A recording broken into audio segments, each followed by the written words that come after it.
Yespixel. Hey everybody, it's me, Troms, and guess what? I'm here with 52 Chains and Hydra and special guest Sealpocalypse. That's right, everybody. We're here with Yespixel Podcast. You got to tell them the episode number. So that the Yespixel No Pixel Podcast, episode number 14. 14.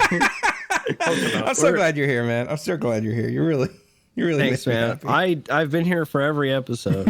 That's true. You have. I really have. Seal. I've been here since the start, man. Welcome. Today's episode is brought to you by Whale Blubber.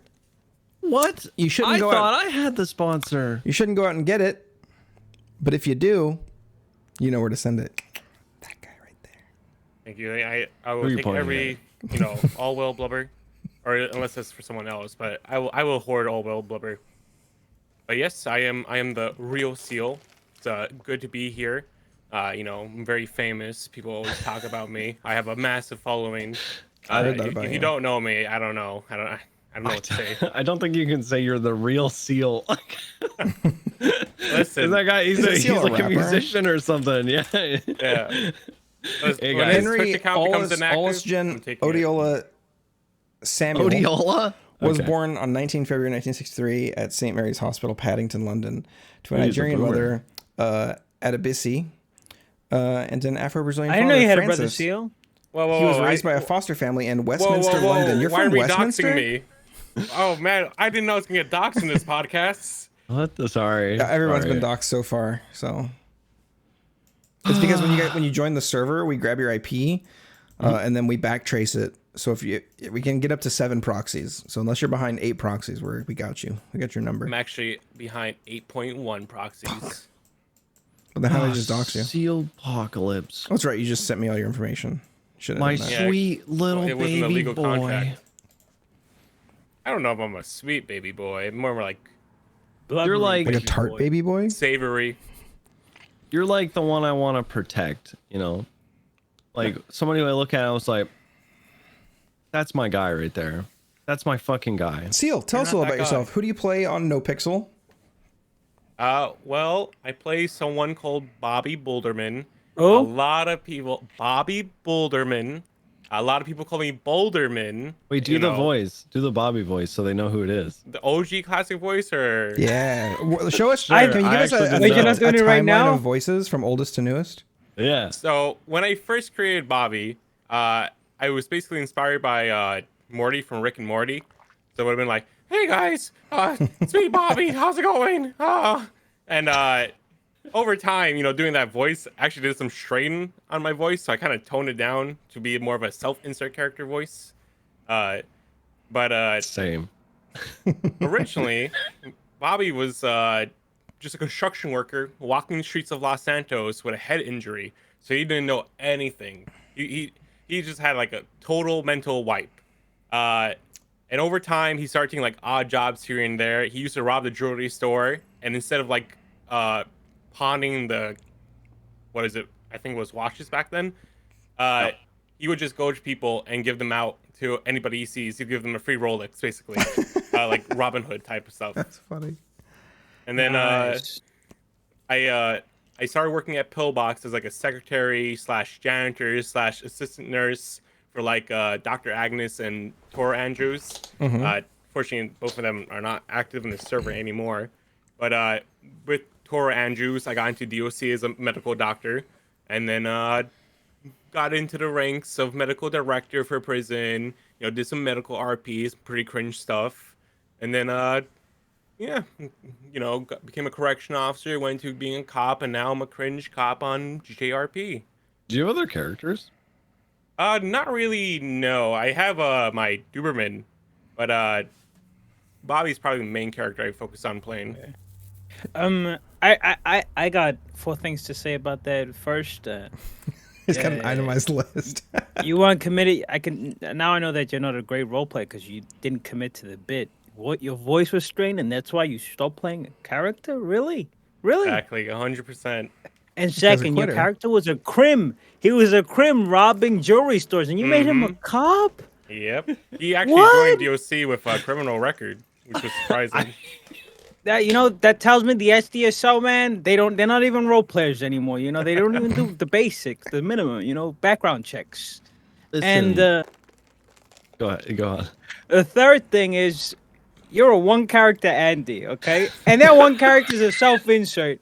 And second, the only other character you have is a play off of your first character. So you're an alt account player too.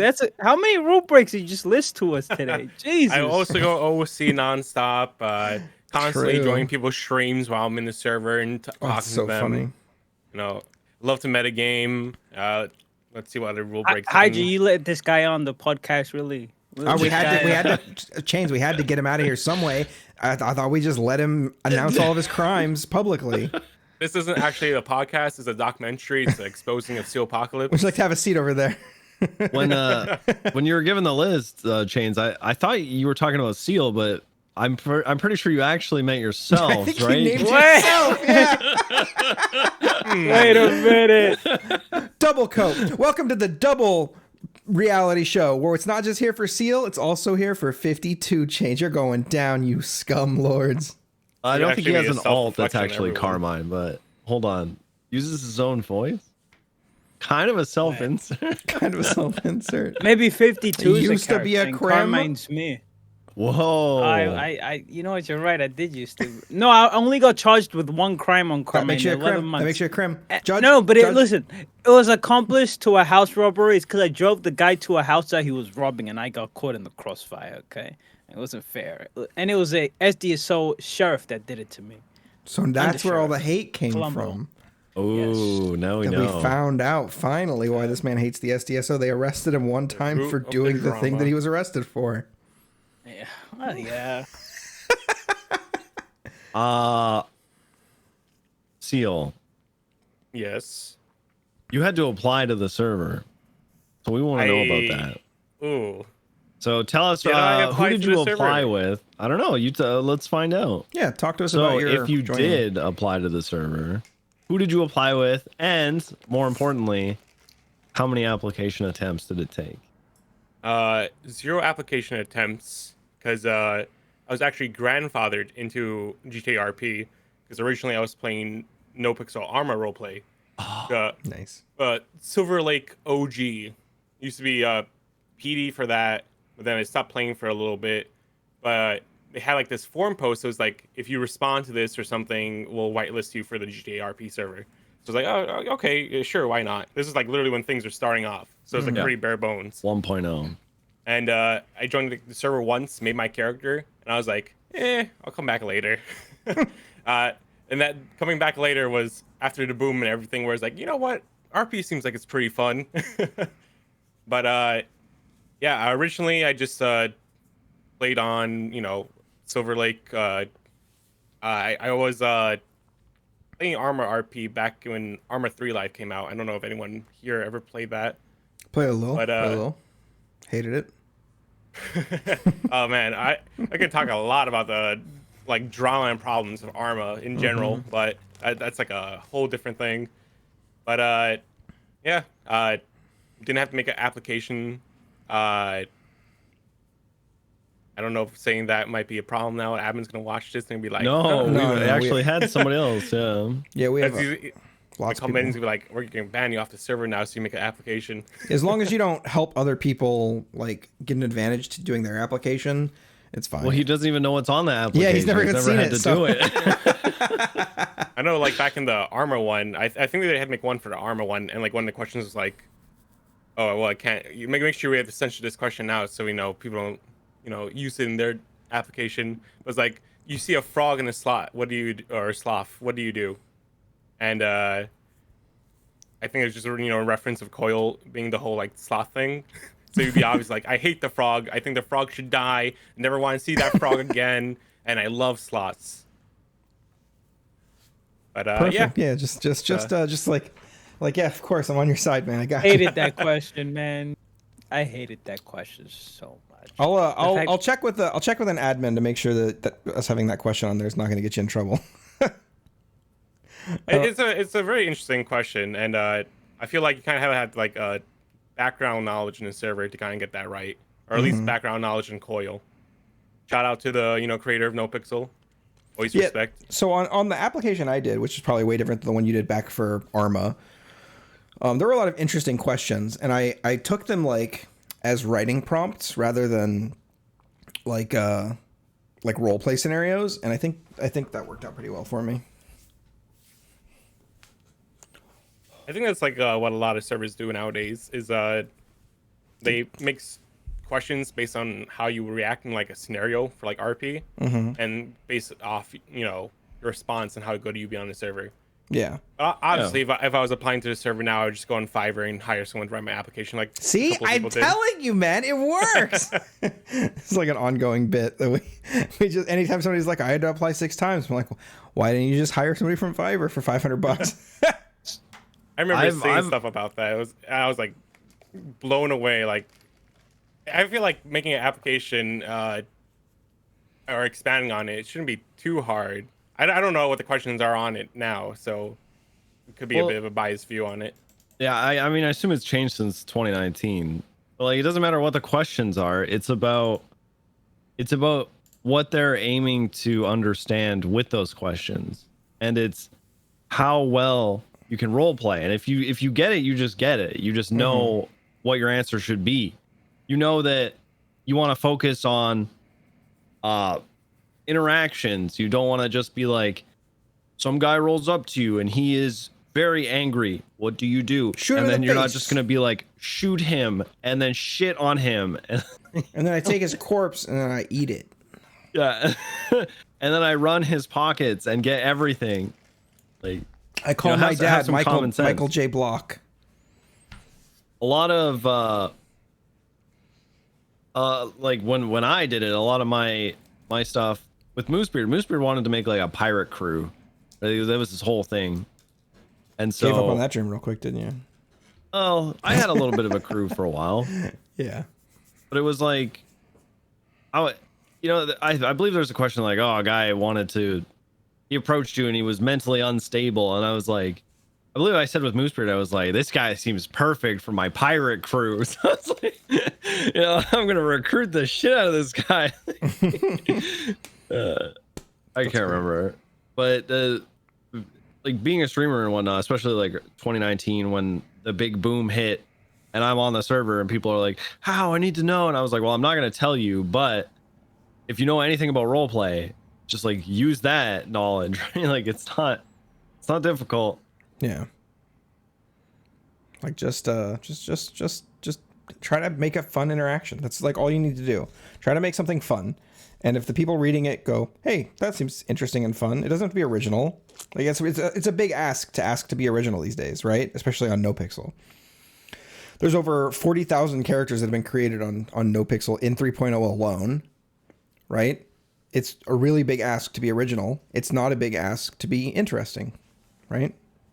You can do the same thing somebody else has done with a different skin or a different flavor, and you can really succeed really well. I think.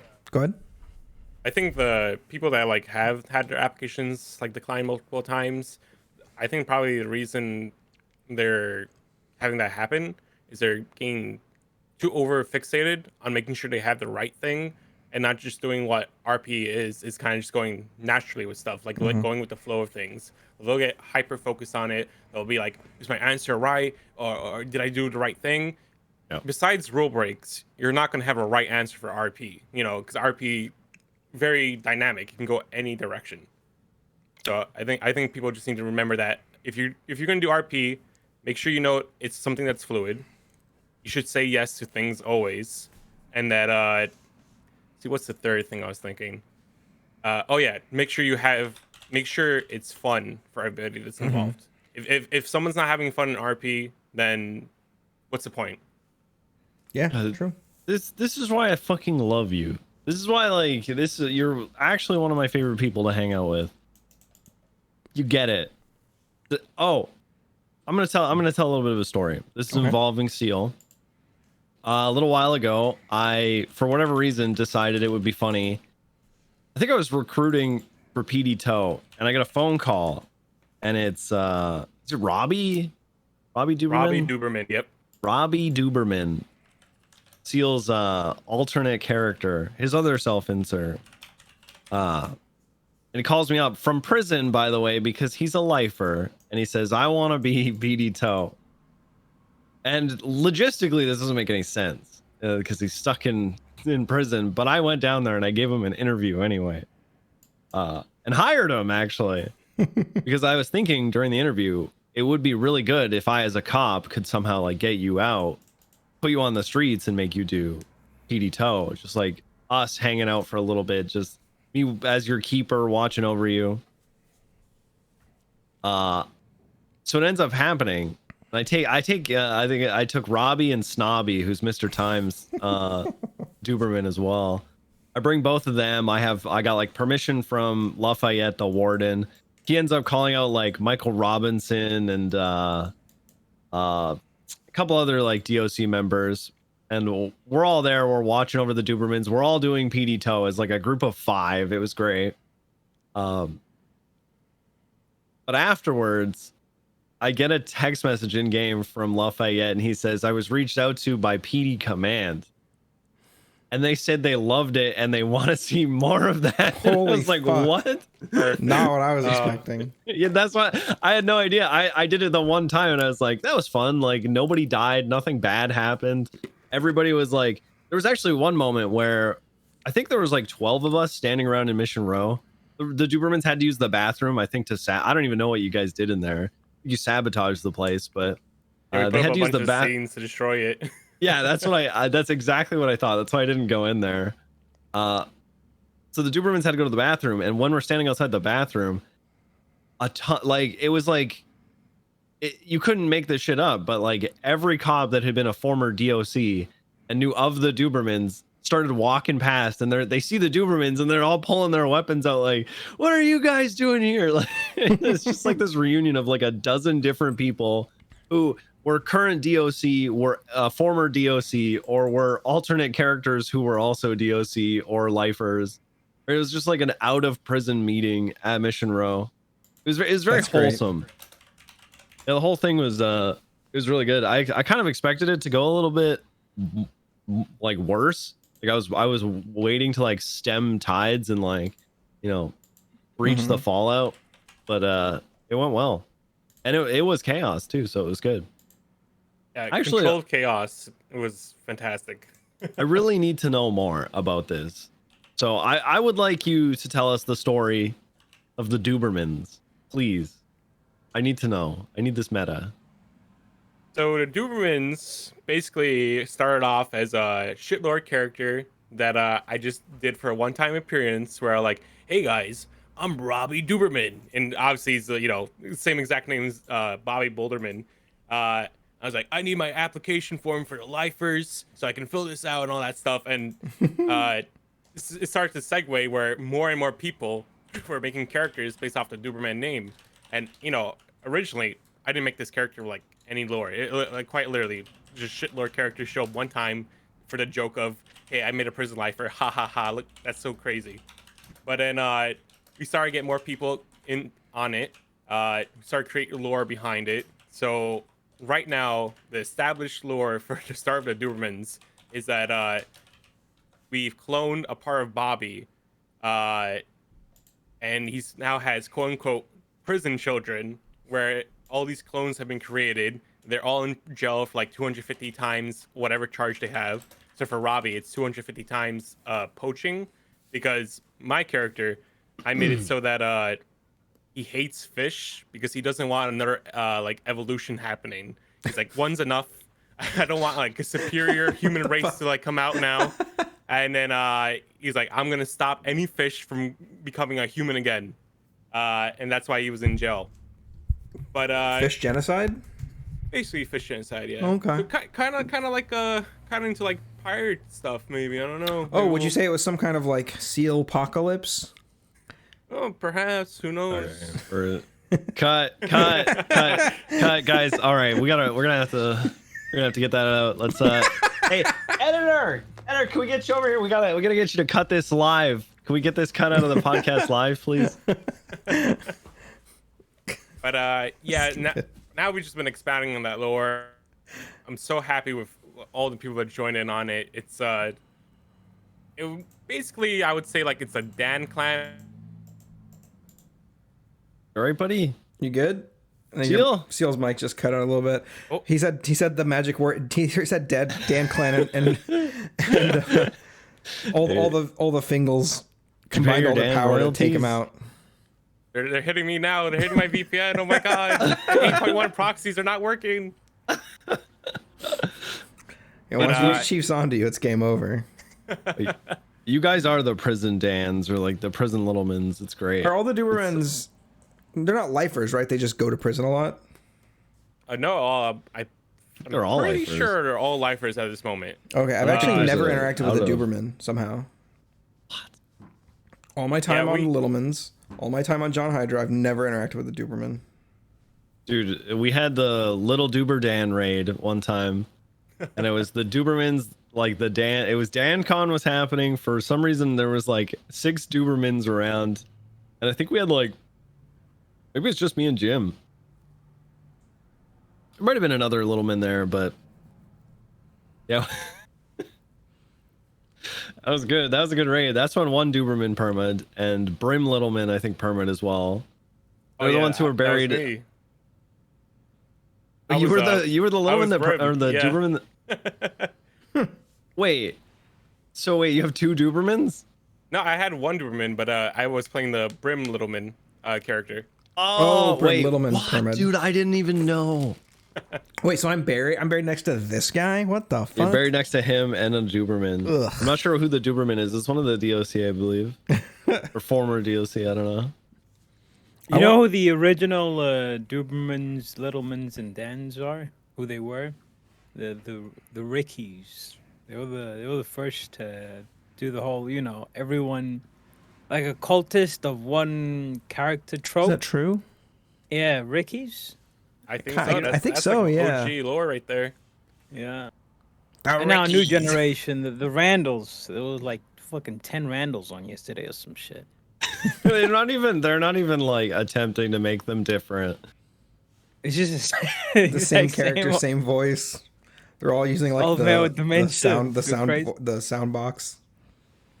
That's funny.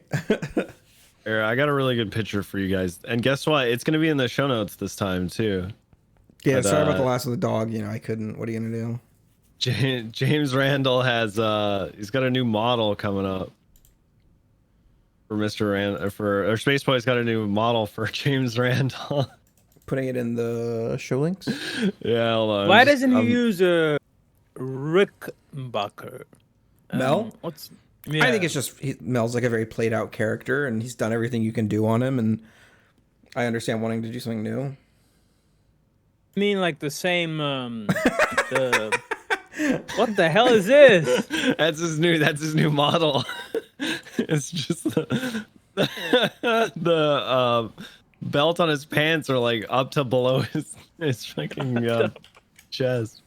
You know what it reminds me of? You gonna share it, 52? Come on, man, you gonna show people? Oh, I got it. Okay, got it. Jeez. It's in the show notes. Guys, But check the some show people notes. might want to see it live. Some people. Go on. Yeah, you're right. Right. Sorry. I got really aggressive, guys. I'm sorry. It's just I get so worked up when Sealpocalypse is around. Mm-hmm. That's He's- true. Also, the heavy night you're drinking. Dude, it's guess so so. high up. It's like almost to his nips.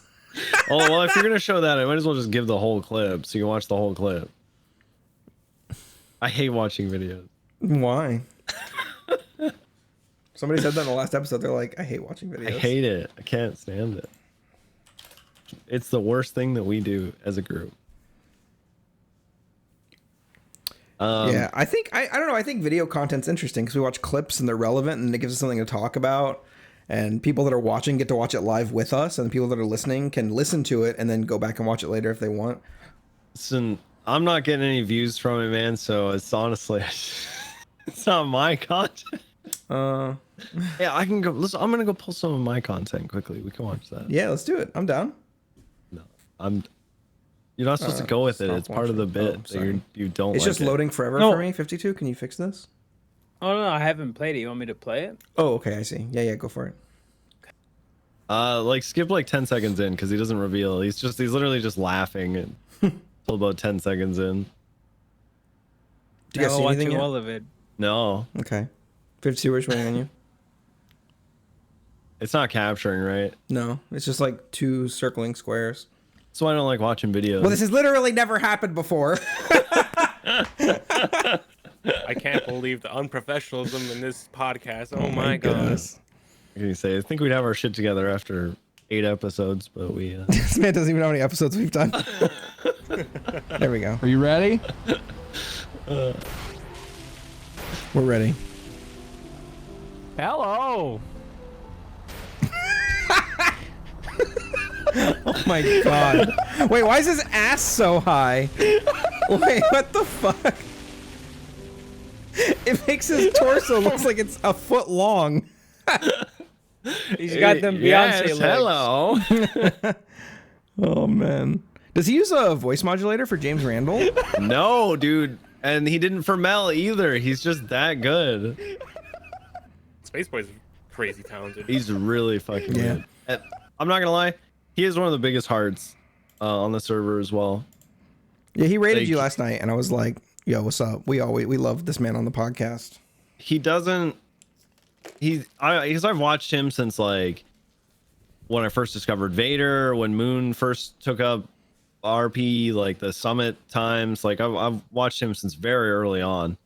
He's never like been a clout chaser, but everyone has always been attracted to him and like his role play. It's always just Yeah. been so good. And then like now, especially when there's so many different people on the server, he's like such an advocate for the up and comers, like the people who have good role play or make fun for people on the server, the Cubans, the Littlemans, right? Like people who literally we don't really have many people like in our corners. You know, we don't have it as good as say like the Dans or something like that. But he's just such a sweetheart when it comes to that. And every one of his characters is different. And I think that's a sign of like a really good role player. When each character stands apart.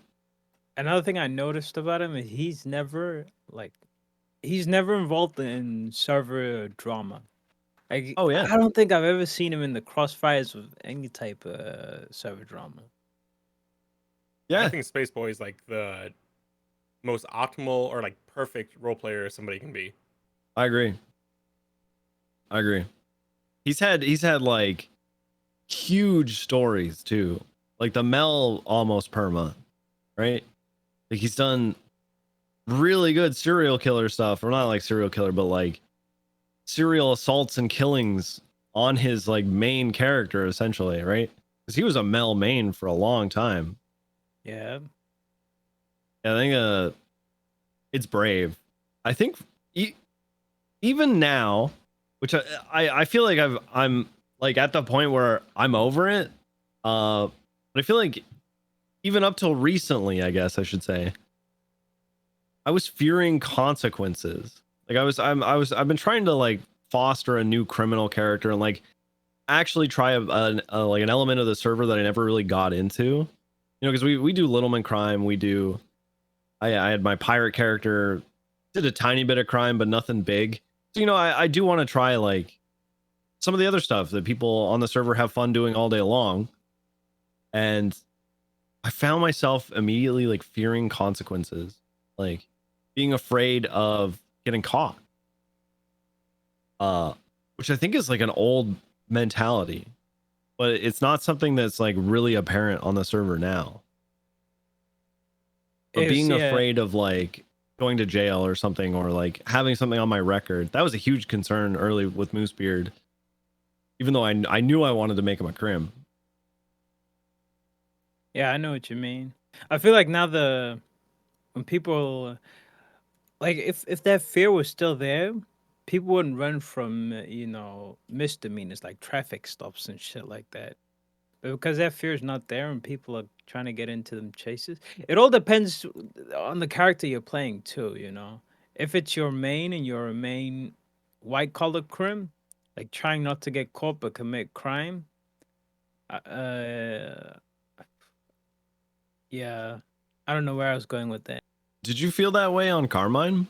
Like early on?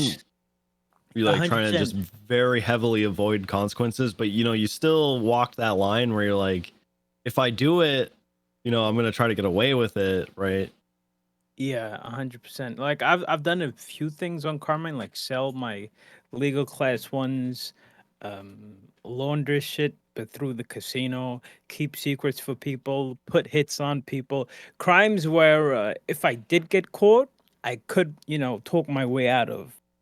But yeah, I was doing that for a while. I remember the day before my PD application, it was Fontaine who caught me. Well, from her point of view, she thought Carmine was trying to sell his legal class twos, but I wasn't. And that day, oh god, that's the most stressed I've been in roleplay because I thought everything was coming to an end. But yeah, I know what you mean though. You can do that kind of, but on your cop. But I don't know.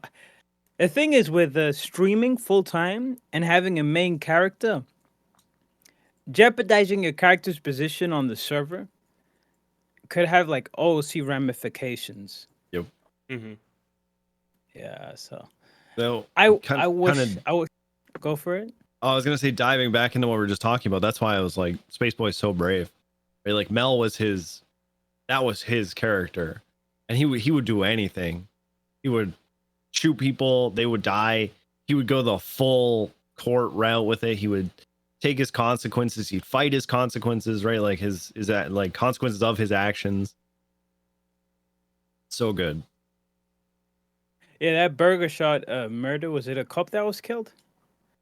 With Mel was there, Gladys was there. Original one that was no, it wasn't a cop because No, it was a cop. It was Nathan's old cop character. Wesley, I think it was Wesley something.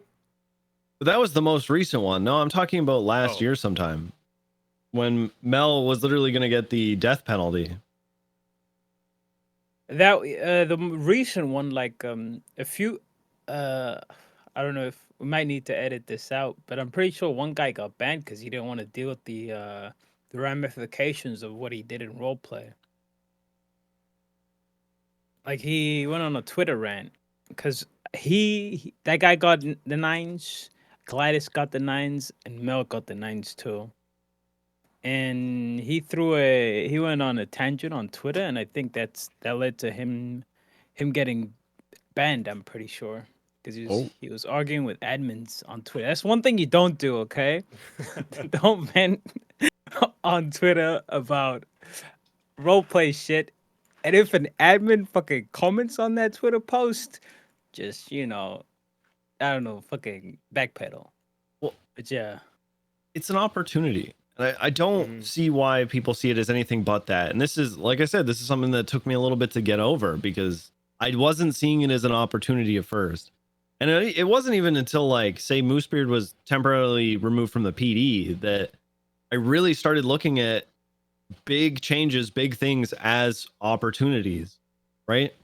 What can you do now? What can you do next? How can you turn this into something bigger? How can you make light of something that isn't, super beneficial to you or your character, right? You're going to prison. Well, look at successful streamers like Molly. Molly Rue plays Lizzie Byrne, literally was in prison for 49 days or something like that. She was hanging out with the lifers like every day. She was good with the DOC. She was having fun in prison, doing all kinds of stuff. Still super successful now. Like she's out, she's hanging out with Cy Carter. She's got that whole group. It's an opportunity, and to see it as anything but that, I don't know. Especially when it's role play, it's not like it's real life. I agree. It's like you're going to 100%. prison. It's the whole thing about like role play being fluid, is some people, I feel like they go onto the server and they have like a plan for that day. And sure, you can go by like, oh, I'm gonna do this on this character, I'm gonna do this on this character. But as soon as they deviate a little tiny bit from that plan, it's like meltdown for them. They're like, this is not how it's supposed to go. I wanted it to go this way. Consequences provide the best RP. And if you usually go with it, you end up getting rewarded from it. Some people get prio from facing consequences. Some people, might get fired from something, but then boom, they get hired into something that's even crazier for them for that character. Uh, People gotta stop fearing, these consequences, because all it does is promotes roleplay on the server, and most of the time, I would say maybe 95% of the time, it's always gonna lead to something better. I agree with that. It mostly comes down to what you do with the consequences. Like we mentioned someone who not recently, a while ago, permit their character. They regretted it, and then they made a character the same as their initial character. Consequences are fun, but if you don't know how to approach it, it could be shitty. It could, it could fucking ruin shit for you. So I can see why people, when it comes to that shit, are walking on eggshells. I'll be honest. Okay, I don't know what I'd do if my cop character wasn't a cop. I don't know what I'd do. Like, maybe it's a creative fault of mine, and I've been drinking the pink chasing Kool-Aid for too long. But yeah, it comes down to like who it is that's dealing with those consequences and what they do. Definitely. I say that's probably one of the reasons or a major reason why people don't want to do consequences. It's just they have an established character. You're playing on a server that you kind of have to be a character that gets known. So if your established character gets locked up or something happens to it, you have to make a new character. You can't get that anxiety of, oh man, I'm basically going to NoPixel for the first time ever again by making a new character. I gotta make all these contacts again, all that stuff. And I imagine probably just that kind of fear is what drives people away from consequences. But I'm sure it's scary to always start up a new character and all that stuff. But you make such great stuff happen when you do make a new character, because you get to introduce yourself to new people, new groups of people. You break away from your usual like kind of clique of people, and you get to like realize different sides of roleplay that you never ever touched on from like doing those type of things. Another thing I've noticed on the server, a lot of people, when they do make old characters, they just go to the exact same group, especially on cop. Like I'm not pointing any fingers, but there's crims who, if they make cops, they automatically know all their crim cops, and it's the same crowd. And they FTO each other, they help push each other through, then they're always riding together. Personally, I don't have a problem with that. It's whatever. But I did it. Rode with Miles a lot. The only issue I would have with it is that it's for that person. When you do that type of thing, you're kind of doing yourself a disservice. New experiences with new people on a new character, and that your character can be more fleshed out and developed if you go into it with no previous connections. You're also not treating that character as a character. You're treating that character as being played by this guy, right? Yeah. Yeah, I see that a lot. One thing I hope happens with the Red Dead server is not that to happen. I know when I do Red Dead, the character I make is not gonna have like any connections with anyone, unless actually, yeah, I'm gonna stand by. No connections with no one, starting fresh. I don't care who the person is, OOC, deal with them as a character. And if more people approach Red Dead like that, I feel like Red Dead's gonna do so fucking well. But I doubt it. It's unlikely. Dude, that reminds me so much of like early days on Moosebeard, right? It's February 2021. The servers just opened back up for 3.0. Everybody's bright-eyed, happy. Nobody really has like much of a clique. Like there was like the Burger Shot clique and the guild, obviously, because they immediately just went out of character and were just friends as soon as it started. But I just remember going around and giving everybody the time of day. Like I was talking to everybody, I was meeting everybody. getting to know all these new people.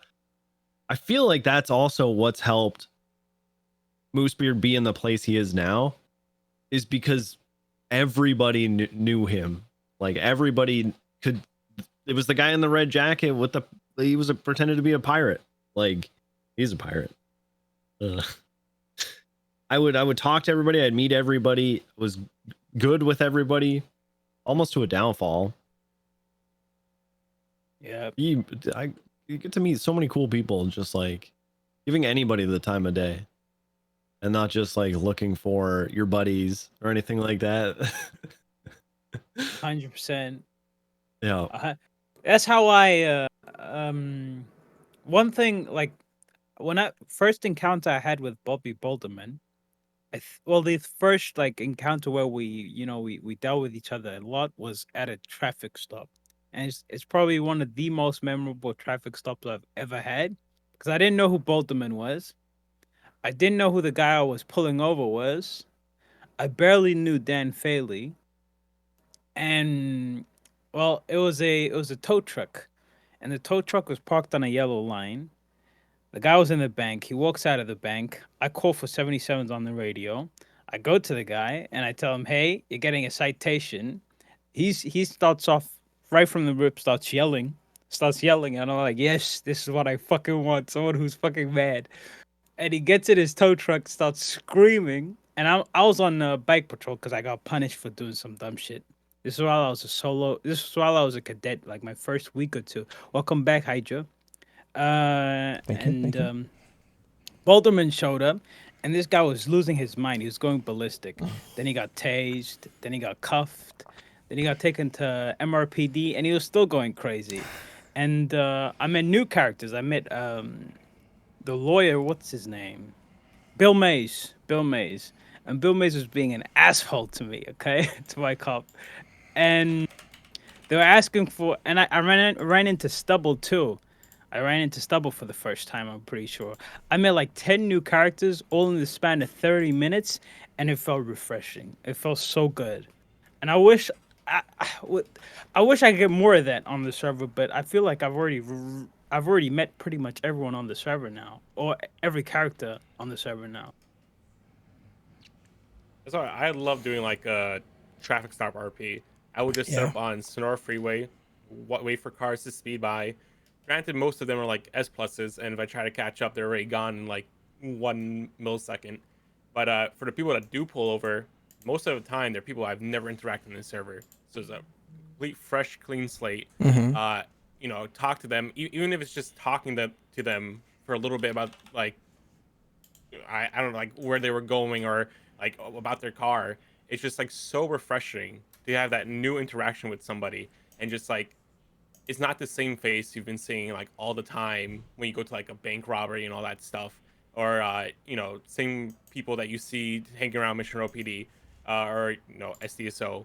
Because once you establish a relationship with somebody, then you kind of get a bit more chill with each other. So I don't know how to explain it, but like I guess like things kind of slow down with like the RP that you can generate with each other, because you're just more about chilling with each other at that time. When you interact with that new person, that fresh person, it's like you want to be like, what can I do to get some like RP getting off of this, traffic stop or whatever.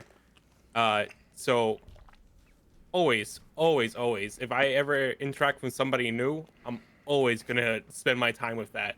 I don't care if a 13 alpha goes off, I'll stay in that traffic stop talking to them.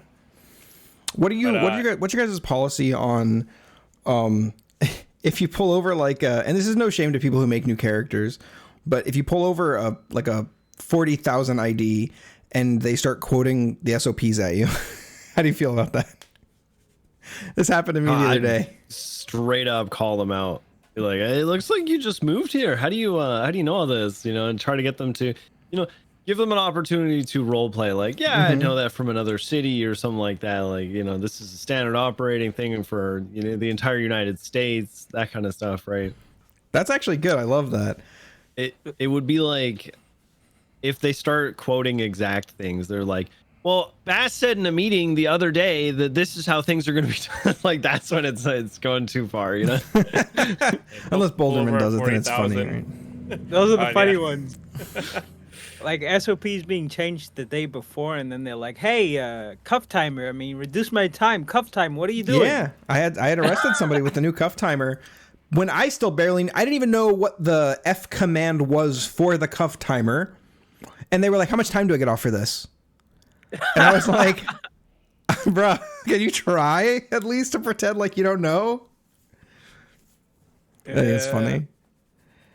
Well, it's kind of like with like the Wrangler situation the other day when he was like he was trying to do a sting on somebody that was selling chopped materials or buying chopped materials, and magically everybody knew not to sell to this random group of people that had no identifiable markings. It's like, come on, guys. Like, yeah, it can be frustrating, but I think just like putting your frustration aside and then trying your damnedest to turn it into like good RP. I think that's just like a magic power you have, Troms. You're just so good at that. Stop. No. Okay. I think I sometimes, if something like that happens, I'll be like, "Oh, all right, what department do you work for?" And I'll just start asking them like a bunch of questions to try to make them feel uncomfortable. I'll be like, "It's really interesting that you know that. Who told you that? I got to know if we got a leak here. You know what? I'm going to call for backup. Why don't you sit tight?" Then wait in the car for a really long time. You know what My favorite new trope as a cop is to piss off people in traffic stops to the point where they call for superior, and then get the superior to side with me. Oh, that's good. That's really good. Have you guys given anybody the SDSO special yet? What's that? It's where you take somebody to PBSO or SDSO, whichever one's further away, depending on which side of the island you're on, and you use your third car siren, the siren, and you drive the speed limit the whole way. The annoying one. Yep. Oh, God. I've been using that one actually when I'm paralleling. I've been using the annoying one, and my hope is that cops that are like coming around corners will hear that and be able to tell where I am without having to take their eyes off the car in front of them. To like let them know like with an audio cue that you have a parallel here that's ready for like extra car in a pit, something like that. Like a Pavlov's dog's theory type of thing. Yeah, I want them to all start leaking when I'm around. Okay. I don't know why you said leaking. I meant to say drooling. All right, man. That phrase could have so much like different meanings. We're just gonna leave it ambiguous. I'm down for all fluids. Any fluid. If they start leaking fluids, I'm happy. I was with Shelby yesterday during PD drinking night, and I came up to her. I want to do her because you guys know me. I lead the Shark Rangers. Pretty big thing from Moosebeard. I'm sorry, I've never heard of it. Shark Rangers. We do one's ever invited all the me. nautical themed pursuits in the city. That's us. We do that. Oh, cool. I'm sure you invite all your friends to that. Is that how that works? Yeah. Well, no, I don't favor. It's role play. So Well, like Moosebeard's friends, I mean. Okay, sure. No. I can't believe you'd be role playing on the server. You role playing? I'm not gonna invite a cowboy to a Seahorse to the One. yacht club. You ever heard about Seahorse One, man? Skyhorse One. We were in a John Hydra. I killed my Littleman recently, permanently, for real this time, real. And so I was on John Hydra when the Littlemans were around, and I was like, oh man, I wish I could just play my Littleman corpse right now. But we ended up getting a bunch of hang gliders because the Littlemans are great, and we ended up doing a sky pursuit, and so everybody had like their call signs. They were just using their call signs, and I was like, Skyhorse 1 going for dive bomb. And people were really liking it. Did you guys sabotage some of them or something? Because mine just cut out mid flight. It was so weird. Yeah, if you gas back too hard, it turns off. Then you just gotta turn it back on. Yeah. I got on ATC and I said, just turn it back on. You were already in the water. Somebody was really mad. They were like, clear the fucking ATC comms. I think it might have been Pred. I'm not sure. My God. I'm not sure. How could they? Were they in Air One? Did they hear it? If they I don't know. I Anybody actually in didn't the know how- pilot or passenger seat of any air vehicle will hear ATC. How do you? I didn't realize that if you're in a vehicle, you can get on ATC and use like radio chatter to talk to each other. There's a specific ATC button. Oh, do you have to bind it? Yeah. Oh, that's super interesting. Okay. Yeah. That's good to know. Yep. I think dispatch can also like use ATC from like their room or something. Yeah, they have a room. Oh, It's that's the sick. one next to the meeting room. Yeah, at that- MRPD, I but wish- that gives them more access. They get to see like a map with all the currently active aircraft and everything. Do you know what would be so sick? Is if dispatch could like, because I know we had like the car cams for a while. If we just had those always on, and if like dispatches could watch them live, oh, that'd be so cool. So they could just like check in on people and like see if they're okay. Oh my God. That'd be actually And then super if you're doing sick. some fucked up shit, you just turn it off, and they're like, "Where's your feed?" Just turn it away, like face it away from where you're doing. That'd be Yeah. perfect. Dude, Especially with the changes in 52. 13 Alpha. I love that the second I'm like some way to be observed, he's like, and this is how I would get around it. It's your first thought. Oh, it's so good, man. I was so happy that one time I got held up. Like, I don't know how many days this was. I was on the phone with you. You saved my life, man. I got a lot of praise from a lot of people for that, by the way. You really helped me out faking that kidnapping. I wish it was fake. Yeah, so I'm on John Hydra's on the phone with Carmine, and we're talking about something, and Carmine's like, "Yeah, what the fuck do you want, you dumb idiot?" Or you know how he talks to people, and he's like, "Okay, I'm hanging up," and then he like honestly great role play. He's not like, "I am now hanging up. Stop pointing that gun at me." Wink, click. He's like, okay, I'm hanging up, and then I'm like, all right, and then I just immediately get on the radio and I break. There's like an 80 going on. I break, and I'm like, I'm pretty sure Carmine just got kidnapped. Can we do a wellness check? Who's around? And nobody responds, so I'm just like, fuck it, break. I'm gonna go to this position. I need 77s right now. And so we get there right as they're about to like get this guy in a car or something, and we see a car speeding away, and we save Carmine's life. That was great. You know, one thing that causes me to, causes 78s and me being the root cause of it is because I don't want to call for 77s on the radio because I feel like, I don't know, I feel like my character is kind of a nuisance, and people, when they hear me calling for 77s on the radio, they don't want to respond. So I usually deal with it on my own. And then it goes sideways. That they have to come and help me. You should put that's something I need to you should work put your on. 77s alarm on one of your hotkeys, or like your 13 alpha alarm, your panic button. Oh, can you do that? Yeah, you can put one of your 1, 2, 3, 4s. Oh no, I don't do that. I save that for my my med armor. Pistol, You know, I've been not having armor in one of my quick slots recently, and then if I get into a situation where I'm in an actual gunfight, my thought is I'm either gonna go down instantly if they want me dead, which they can do, or I'm gonna be in a position where I can like figure stuff out, and then I can move my armor to where I need it to be quickly. Yeah, I don't have it in a hotkey. I think you got more important things. Yeah. What I have been binding and what I think is important, baton. Yeah. Very, very cool. Ripping people out of the cars. Dude, I really got to solve this issue I have.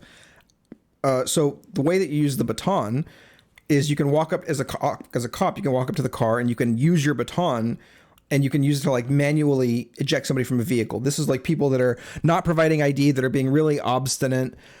People that are like, that maybe for like, they're stuck inside, they're saying they have an emergency. There's a lot of reasons you could pull somebody out and more reasons why you wouldn't.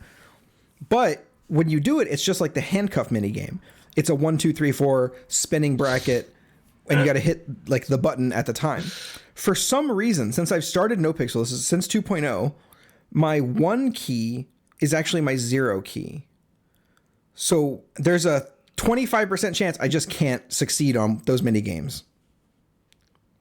Damn, you got an extra difficulty there. Yeah. You know what I like about ripping people out of the car animation? How power gaming it once is? you- Oh. Yeah, when you rip them out of the car, they're gonna instantly be on the floor, and it's just perfectly lined Warlorded. up. Yeah, just to smack them. Just beating down on the floor.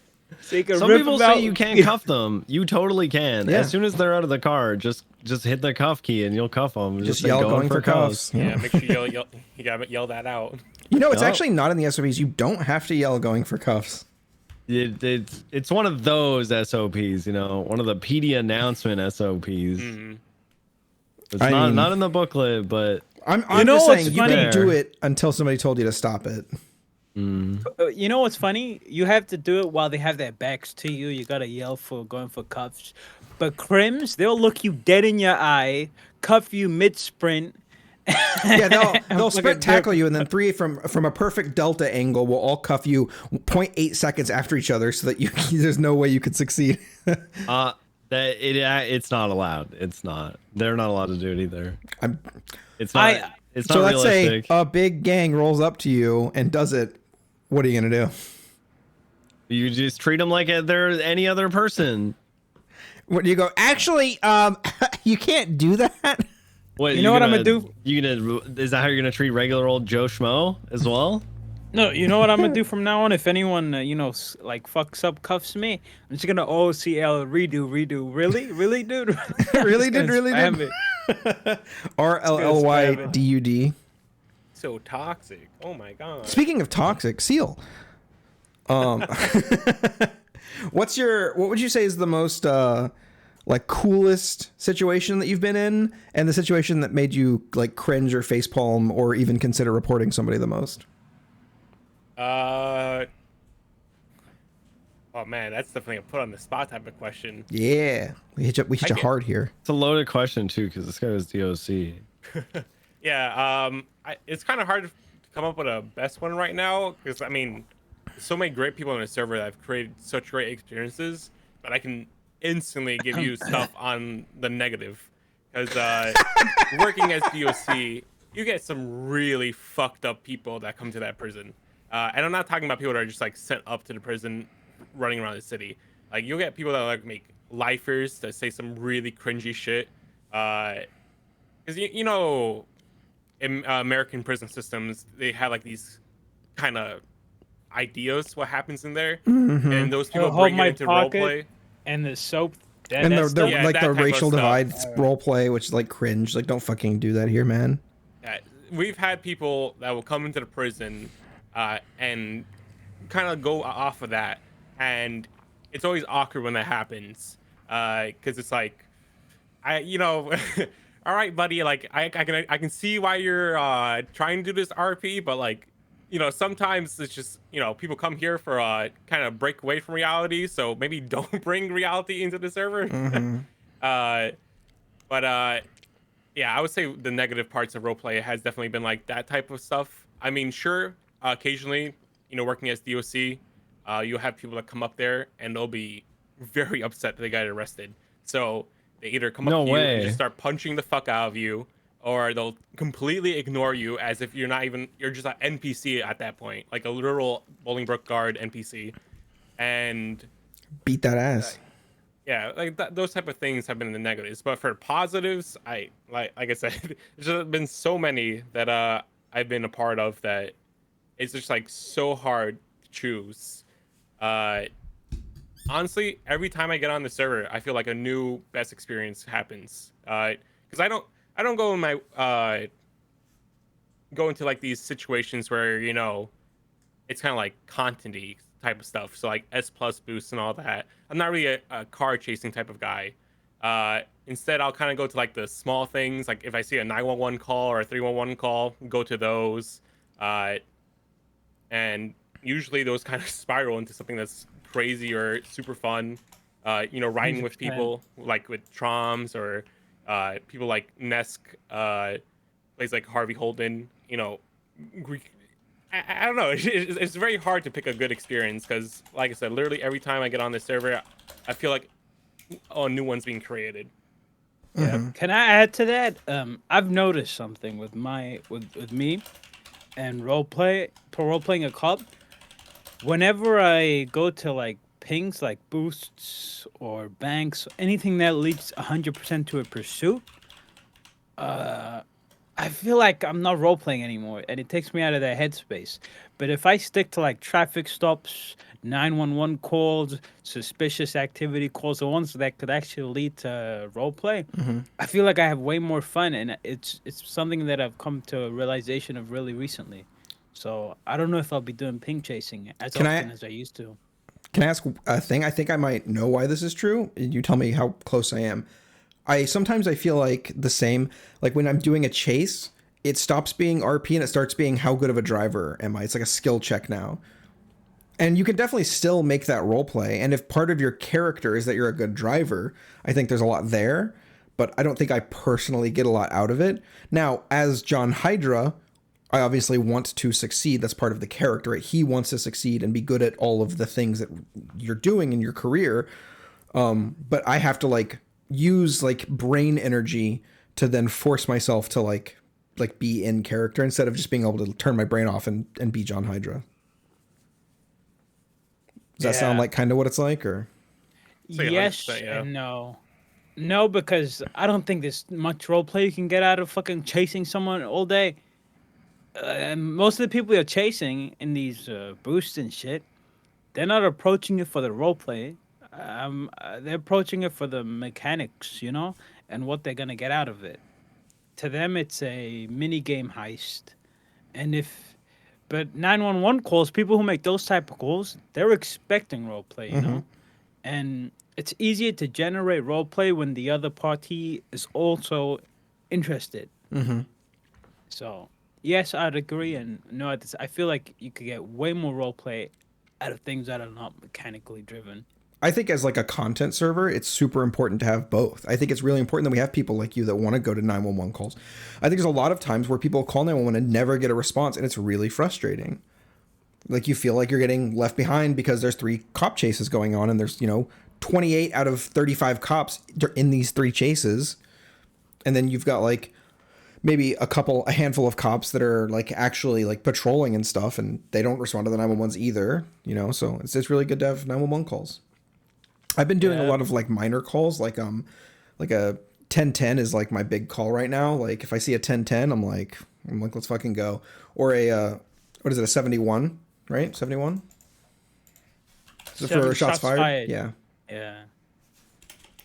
Dude, if I see a 71 or a 1010, I'm on it. I'm really dude, I've been kind of like slow rolling the like class 2 felony arrest thing, but I'm going to start. I made a whole like personalized SOP for how I handle it.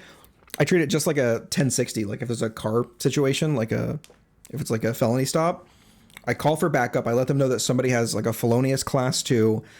If I get a plate, I let them know that they're gang affiliated. If we're in their territory, I let them know that we're in their territory. I ask for like 2 extra 77s. And then once they arrive, I say, okay, once you guys are here, we'll turn our lights in and go get these guys. And we're not there to take their class 2s. I'm not part of the cum unit, right? I'm a cop, and I'm taking these guys to prison for having giant guns on their back in public. So that's those type of calls I like too, but those type of calls you gotta approach carefully as well, because I'm not just riding up to somebody going, hey, give me your gun, and we'll let you go. It's not, no, don't give me your gun, man. Give me your everything. You're going to jail, buddy. The risk of those type of calls is, I hate this is a thing, but people are gonna call you a W cop. I don't give a shit. You know what I did? They're gonna say that you're trying to big dick them, right? And then that's when you're gonna get guys who just want to like hunt you down and kill you. What's that like? What's it like to being just like hanging out with other cops and then getting like shot or sniped out of nowhere? I really liked that. Actually, I really liked that. That was good RP. I know, out of character. I think I know why that happened. I'm pretty sure that was Nike's, right? I thought we were related to what else was going on. What's that? There was something else going on with that group, and they thought we were related to it. So when we were like, fuck out of here, they're like, okay. Oh yeah. These guys. Yeah, there was some. Who sniped you? Do you know? I don't. I genuinely don't know. I have no idea. I was talking about a different situation. I haven't let anybody talk. The only thing that I can think of, and this is what John Hydra's decided that it was, is that it's Nicholas Simone, right? I arrested him for having multiple class 3s on him, one of which was a sniper rifle. It's the only sniper rifle John Hydra's ever seen. The call was I never forget or something. And that's like the same thing that Nick said. He said, I won't forget this, like, and you'll regret this or something at the casino. And it was so cool. And it was so sick. He called once and I was like, it's John Hydra. I'm in the middle of a call. Let me call you back. And I hung up. And then he called back again. I'm like, oh, this might be a thing. So I let him talk. And he was like, I never forget. I was like, oh, fuck. I got stun locked. I got stun locked, man. I wasn't ready. Slumped. Now, John Hydra, though, I've got the meta unlock. If anybody ever calls you from an unknown number with a voice changer, slump immediately. Duck and cover. Or get out the car and run and then slump. That was super sick. But yeah, what were we talking about before the take, like, ping chasing and guns and stuff? Yeah, so what I've done as John Hydra is I've let some people in, like, the bigger gangs that John Hydra's had interactions with. So I'm not just like walking up to Mr. K, because John Hydra's never really interacted with him. But like people in gangs that John Hydra's like known to be around, like Patar, he like let them know, he's like, hey, like, here's what I'm doing. Like, if I see you at the class 2, it's nothing personal. You got to do your thing. I got to do my job.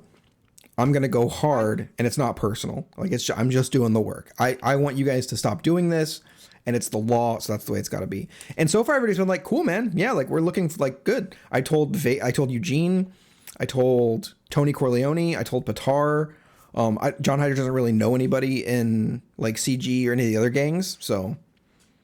But, yeah.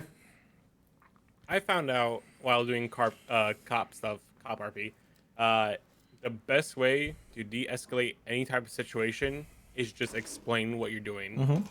Because every time you go in and you're kind of just like instantly aggressive to them, be like, I'm gonna put you in cuffs, I gotta put you, or I'm gonna start tasing you and all that. I mean, obviously, you know, it's always good for RP when you actually like talk a little bit before you do anything. Yes. But I feel like every time I've interacted with somebody that's like their character is angry or something, if I just go up to them like, hey, I gotta do this because of X reason, they're like, oh, okay, and they'll like leave the area, or they'll, you know, comply with whatever order I'm asking them for.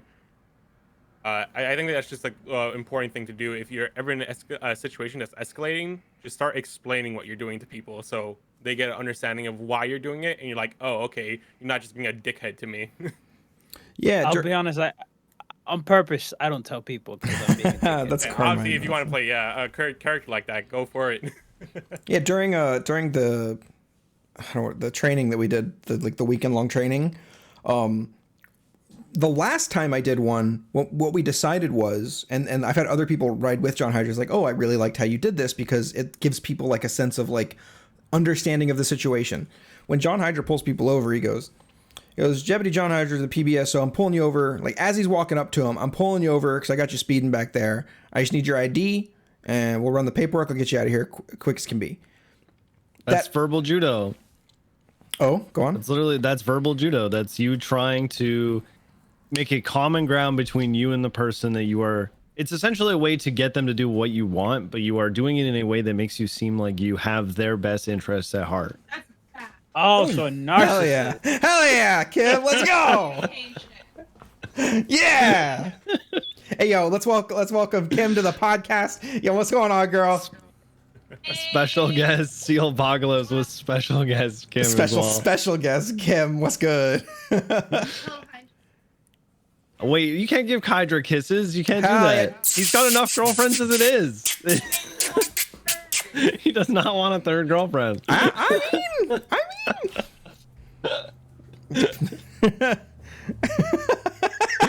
No, that's verbal judo though. Like trying to get on like, and I wouldn't even say it's like judo in a sense. It's just like you're not trying to force them to do anything. You are making a common ground between them. So with their best interests at heart, right?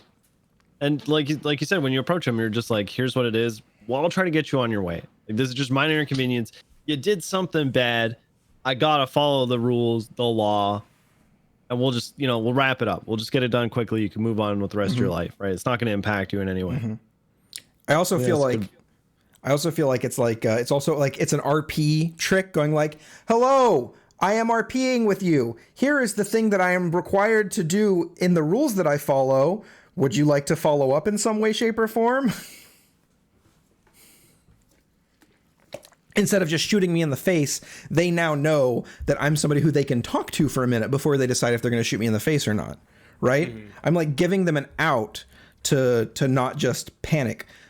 Some cops, if they pull you over, you know they're just going to rip you out of the car and do what they want with you. So you're not going to give them a chance to have that interaction. I'm trying to say like, hey, I'm letting you know I'm a safe space to role play with for a minute. I'm not just going to rip you out of the fucking car. And so far, I've had pretty good success. I've never been, hey, Wranglered, except for that one fucking time Troms and I got basically RDM'd after some guy hit us doing 90 and knocked Moosebeard out. Yeah, that's what I was talking about earlier. With that, it was like, because we were like, what is that like to get shot? And I was like, you know, we kind of did that one time. We got tough guyed, but yeah, true. I feel like they thought we were part of. There was a bigger thing going on between that gang and the police at the time. Oh, I think they might have thought that we were involved. I see. You know, and then that's why we're like already in the area, because the guy like he came back with 2 friends really fucking quickly. That was real fast. It was like 2 extra cars of people, wasn't it? It was a lot of people. It was one car with 2 people that showed up within like 45 seconds. Is what it is. Yeah. It's honestly it's funny. Yeah. I'm not salty about it. At the time I was like, what the fuck? It's like shocking sometimes to just get gunned down. You're like, wait a minute. Is that how this works? You know what, Seal, something that you told me a while back, I think it was like not too long after you just got full officer, and like I had been dying to ride with you. Like I fucking love riding with you. And then I asked who else have you been riding with? You said nobody. Like, just you. And I was like, no, why? Who would not want to ride with you? So for me, I kind of get into the server with the mentality of I want to be like a background character for stuff.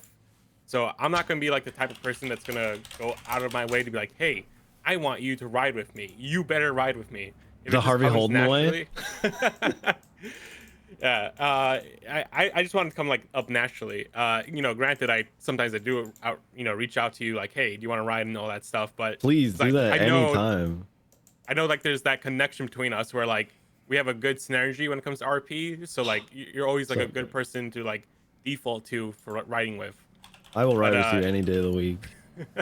Thank you.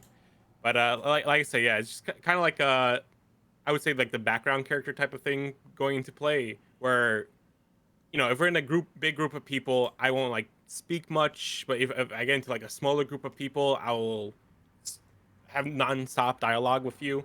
And you know, it goes to the same with like finding partners to like, do cop work with. Because I know everybody's doing like their own thing in the server too. So I don't want to be like, hey, take some time out of your day to focus on what I want to do. You know. Yeah, I have a similar thing with Troms and Moosebeard, and partly it's because Troms and I are friends. Often I will, if I'm allowed to as a solo, being allowed to ride with Troms, I want to because we're friends. One, and John Hydra and Moosebeard are friends, and I think we have a really good time together. But sometimes I worry that as Troms' friend, he will feel bad telling me no if I ask for us to do something together. And that's not a thing I ever want, right? I never want you to go like, oh, I really wanted to go do this, but I'll do this since you asked because I don't want to make you feel bad. I think I've done a good job of like saying like, hey, if you want to go be in the fast car, please go do that. Like, don't stop doing the thing you wanted to do. I try really hard to like not accidentally socially pressure people. But I still worry, right? Like that I don't want you to feel like, oh, gotta take Hydra because, you know, we're friends and I don't want to be a bad friend, you know, like that. I have the same issue. I never reach out to people. If I want to ride along with someone, I don't reach out. I wait for them to reach out to me. That's just, I guess I'm an introvert who hides in a, you know, outgoing character. Only told me recently I could ride with solo cadets. I thought it was like off the table together, but like as long as you're apparently evaluating them, like, you know, making sure that their progress is good, it's not an issue. Oh, hell yeah. Actually, so I'm good to ride with solos. Although I don't think Hydra is on the table for that one. Wait, there have been some comments. Wait, what do you mean? about us writing together too much. Yeah, well, I mean, I think it was more of a joke, and I was like, well, he was on drugs. And, yeah. Oh, yeah. They're like, oh, yeah, that's right. Like, oh, that was good. No, I'm really looking forward to getting back on the server and like writing solo and really like pushing the felony class 2 thing. I keep the guy. What's that? I gotta be the guy. The guy. I keep not doing it because I care so much about other people's RP sometimes that if they're in the middle, I can tell they're in the middle of something. I don't want to just roll up and be like, you guys stop doing the thing you're doing. You're going to jail. But I think I just need to just stop giving a shit about that, about worrying about other people a little bit. You're going to jail. I think I just worry too much about ruining other people's RP for cop RP, which is like, that's why we're there, right? We're there to be a thorn in the side sometimes and be a consequence for standing out in a circle of people with guns. And I think what you want to do with like essentially just like continuing the cum unit, but without like, you know, screaming cum on radio, I think having like a more professional stance on it and like treating it as more of like a serious thing. I think that's good shit. That's good fun. Like not letting somebody just like walk off with a class 2. I mean, I feel like you're obviously gonna get the people who are thinking you're just doing it to big dick them, right? Like to swang your big cop dick around. But at the same time, I feel like there are people who want that role play. There are people who actually want to see cops not just letting them do everything. I feel like people are actually into that. That's all I can say. I feel like Gunner is such an interesting character, and he feels on one, he's like a coin with two sides. On one, he's so serious, and he's a really deep character with like a very interesting past, and he does like the cum unit really aggressively. But then you remember that it's called the fucking cum unit, and he's like calling for the cum calls, and he's got a cum shot, and you know, he's like, give me your cum, I mean gun. And then it's like goofy and silly. And so you have like this hard time going like, okay, like what's the level of like seriousness to goof? Like if we're doing something to Littlemans, I know where the level of serious to goofiness is. I don't have to guess. But sometimes with Gunner, I'm like, okay, are we being serious right now? Like, can I get in trouble for this? Or are we being big old goofy silly fellas, right? You know what helps with those type of situations? Treat all of them like they're serious and accept the consequences. That's how I approach it. I mean, that's actually fair. That's a really good point. I have learned though, I don't like class 2 calls as much as I thought I would. Because it gets, if you run into the wrong person who's having a quote unquote bad day, it gets so weird. It gets so weird, especially if you as a cop win. They just get so weird about it. What do you mean? Can you be more specific? Okay.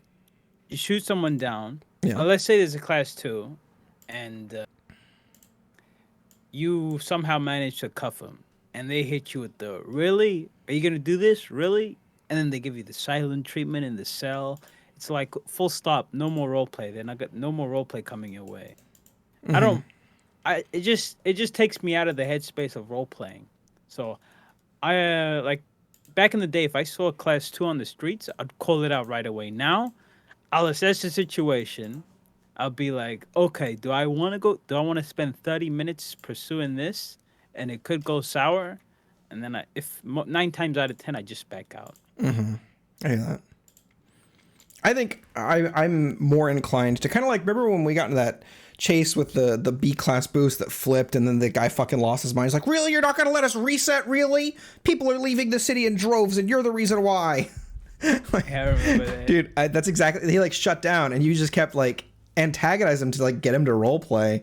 But I could see why a lot of people shutting down, but like, it's just not fun. So I could see that. But I just try to like be the foil to your villainy. Yeah, I only double down if there's another cop with me who's trying to, de-escalate. I only escalate if there's a cop trying to de-escalate. If it's just me though, they give me the silent treatment. I read them their sentence. I send them off. Yeah, I mean, what more are you gonna do? It's like I kind of like in my head I go like, okay, these guys are frustrated, out of character. So I'm gonna get this done as quickly as possible. And I tell them that. I go, hey, I'm gonna get this done as quick as possible. Here's your charges. How do you plead? Okay, great. Bye. Because like if someone's molding, and I'm the reason they're molding, sometimes I feel bad. You know, I feel bad, and I can't. And just I don't know if you've had to deal with that, Seal, but yeah, that's I gotta say, my experiences with 95s or common speak, since other people are not cops, like suspects in custody. Um, I think most of the time my experiences with them have been pretty decent. I feel like once they understand how I'm approaching them as a character, they respond appropriately. But that's just because I'm kind of like a goofy character when I play Bobby. But, you have serious cops that interact with them. They kind of get upset because it goes back to the whole big dicking thing. Some people really don't like having their kind of like ego challenged, and I find it bizarre when people do like the silent treatment in RP, especially because we talked about dead air before the podcast started, and like that's something I'm very conscious of when I'm on the server. I don't want there to be dead air because I realize a lot of people on their server, they're streaming, they're doing this for content. I don't want people to just be sitting there, nothing's happening, just like there's no drive for entertainment there. Yeah.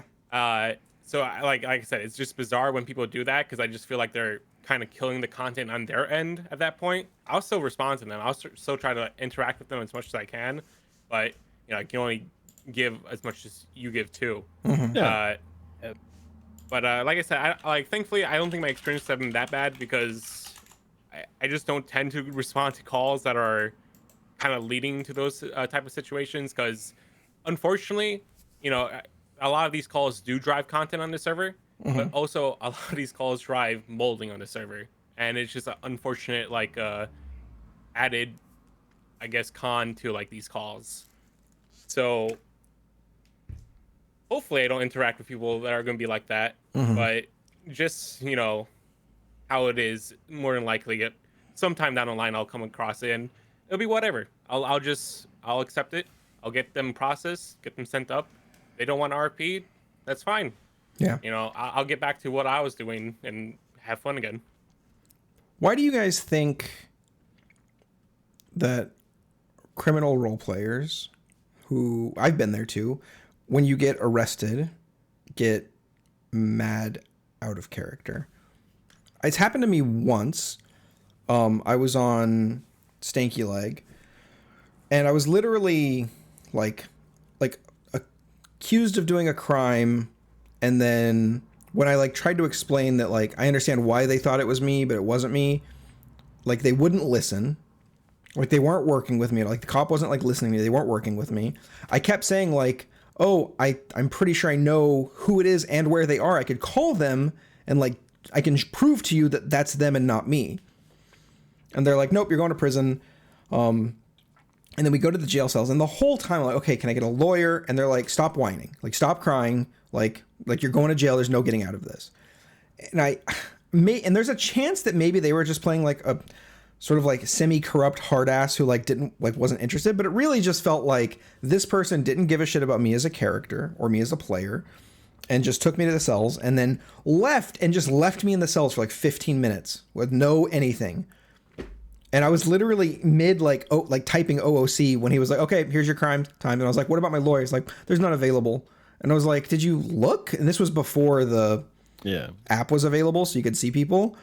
And he's like, there's not available. Bye. I was just like, what the fuck? I was really mad. I was like, holy fuck. And I promised I would never, ever treat anybody in RP that from any position. I was going to say, yeah, but before you even explain this, when you feel like you're not being listened to, right? Or they're just ignoring anything that you say. I really don't get upset at charges. I mean, I have in the past. I one time got a little upset at Dan. Dan went really hard on us because we got in his SUV one time, and apparently that's a character thing for him. He doesn't like it when people criminals get in his car. So we kind of did something that was against his character, but he just went so hard on us right away, and we just started our day too. I was a little upset, and I was like, I felt bad because on stream I was like, man, sometimes Dan just really makes me mad. Like, I said some like, it wasn't even mean, but it was just like, it wasn't like the nicest thing to say. It wasn't like, oh, Dan, he's sticking to his character traits. It was just like, why could Dan do this to us, right? How could he? How could he do it? I felt bad. There was a thing recent just the other day where Cadet was on their final, and we dropped this guy into prison. We took him up in a plane to 8,000 feet. So the backstory with it was like we had some beef with him because of previous stuff. We blew up his motorcycle because it happened to be next to a car that we blew up. We had a wheelchair and we made the car like leak gasoline, and then we blew the car up, and his motorcycle happened to be next to it, so it blew up. And then he was involved in the death of Krim Littleman when we stormed the prison, and then he said some shit to us, right? It was just good role play. We had good role play starting with this guy. Saw him at prison, and then we formulate this plan. We end up kidnapping him. We make him blow up his own bike again. His bike blew up. And then we took him in a plane, and he's like telling us about how he's like a lifer, but not really. He's like a regular civ, but is like, you know, allied to the lifers, and so he loves prison. And we're like, okay, well, we're gonna help get you what you want. We're gonna get you into prison. We take him to 8,000 feet in a jet, nosedive straight down 250 miles per hour, straight down towards the prison. We make him get out. He lands in the skate park, 250 miles per hour, straight into the ground. And then Miles does a 311, almost verbatim saying like what a cop would say when you go to Channel 5. Like, hey, DOC, I'm going to be sending up one Misha Standal. Anyway, so we get caught a little bit later, and the cop pushes attempted first-degree murder on this guy. And we're like, attempted first? Like, I feel like we only just like assaulted him with a deadly plane, or Miles is like, we only did acts of torture, right? You know? Yeah. It's like, we didn't plan to kill this guy, you know, and it wasn't, we didn't have any like plans ahead of time, you know, just like, trying to give like clues as to like, we didn't do that. Wouldn't it still stick though? Because Yeah, if you think about it, it was kind of a heat of passion thing. Like, we didn't plan to kill him. He didn't die. He's But not dead. they just- should have. Something miles into the Jesus. I Blob mean, of flesh. out of character, looking at it from like a cop's point of view, yeah, why not? You could do it. You could push it. But we asked for a bench, and we didn't get it. And they didn't even request it. Yeah, you could see was the like- fucking Discord. Yeah, I'm a cop. I can see that. I know that you didn't request it. Did he lie about it? Did he say he requested it? No, they Okay. just didn't. I think the cadet was on their final, just starting their final too, and I think they were nervous. So, and then there was one other charge too. It was like, I don't remember what it was, but it just didn't fit. And we were telling them, we're like, hey, we're the Littlemans. We try to get charges. When we're telling you that like this isn't something that we did, Yeah. we didn't do it, right? Yeah. Fortunately for us, we ended up only going up for like 25 or 30 of the 110 months that we got because of the cuff thing, and we did like some ICU role play beforehand, and we did like some surgery shit, and like we had a bunch You're of role milking play those with the cuffs. cuffs. Nice. Oh, milked it so hard, dude. It was great. So we ended up getting like almost an hour off of our time, which was excellent. Really like that change. I gotta admit, it sucks because it really sucks for cops. Sucks for prison too. It's funny. This actually leads into what happened at prison next, which kind of really put like a bad taste in my mouth. And I know Boulderman, their Sealpocalypse has experienced shit like this because every DOC has. But we get to prison. The guy that we dropped into prison is there, and he's ready to role play, right? Like he's got a shiv. He wants his revenge, and we're all for it. It's like, hell yeah. I get my throat slit, and I'm laying on the ground next to the slushy machine, and then Jim comes in and he goes, Tim, get off the ground, dumbass. And then he just keeps on running. Like he knows I've been stabbed. He comes back a couple minutes later, and then I'm still there. And the guy who stabbed me comes back with Jim standing over me and throws a Molotov too. So we get Molotoved, and it's just like, it was just good. It was good, fun role play. But there was we ended up getting, essentially, we had our pockets run by one of the lifers, and they stole all of our money. Which, yeah, is all the money you have. Play rich characters, but that was all the money that we had, and it didn't feel like they were connected to the scene at all. It just felt like walked up and /stealed you without saying anything. And I found out later that this person did have a connection. They were the one who gave so and so his weapon, and apparently they're part of the gang and protected, right? But there was no role play involved. It was just walk up. Take all your money, walk away. And I felt like I'd just been loot boxed. I felt like somebody had just walked up and wasn't involved and just took all my shit. Like if that guy had done it, if he had stabbed me and then taken my shit, yeah, I would have been like, his role play was great. His role play was excellent. But for someone to just walk up and like loot box you after you're down feels really shitty. I found out they were involved, but I just wish there was more. Yeah, I wish there was like, hey, like, don't fuck with that guy. He's protected by us. Just like saying something to me while you're doing it would have felt right. Yeah, people forget to explain, and that's very important in RP. Because if you just get shit happen to you and you're not giving a reason, one, how do you react to that in RP? You can't further any RP with that. Two, you feel like it's totally randomly targeted. In prison, unfortunately, loot box so many times. I've stopped bringing in like I guess my character's like prize possessions, I guess you would say, like stuff I earned in RP that like kind of has like importance to it. Like people know not to take these things. Like people know. I would just stop bringing that into the prison because there've been times where lifers will understand don't take that stuff, but then you have like people that are sent up, they're mad, they just beat you down and then take everything off of you, and it sucks. It really sucks when that happens because it's just like, why? What's happening here? I don't understand. Like, out of character, in character, it's just so confusing. Yeah, it's really frustrating. I was the closest I ever was to reporting somebody. Ooh, there, and it was over $4,000. Yeah, it's the principle. It's the fucking principle. Yeah. Yeah. I'm glad I didn't, because again, it's just such like a minor thing. It just didn't feel right. It didn't feel like I was getting anything out of that. I wish, which up until then was great. Yeah, this sucks when you're having a fucking great scene, great day, everything's going good, you're having laughs, your stream's engaged, you're feeling good, you're feeling on, and then one dumbass comes along and does some dumb shit, and you just want to quit. You're just like, I'm done. I want to leave. I fucking hate it here now. I don't know if it's that extreme for everybody, but it happens. I mean, that's, just suddenly like you're just off, and you're just like, now we have to like start back from zero to like to reclaim the stolen pogs, right? I can agree with that.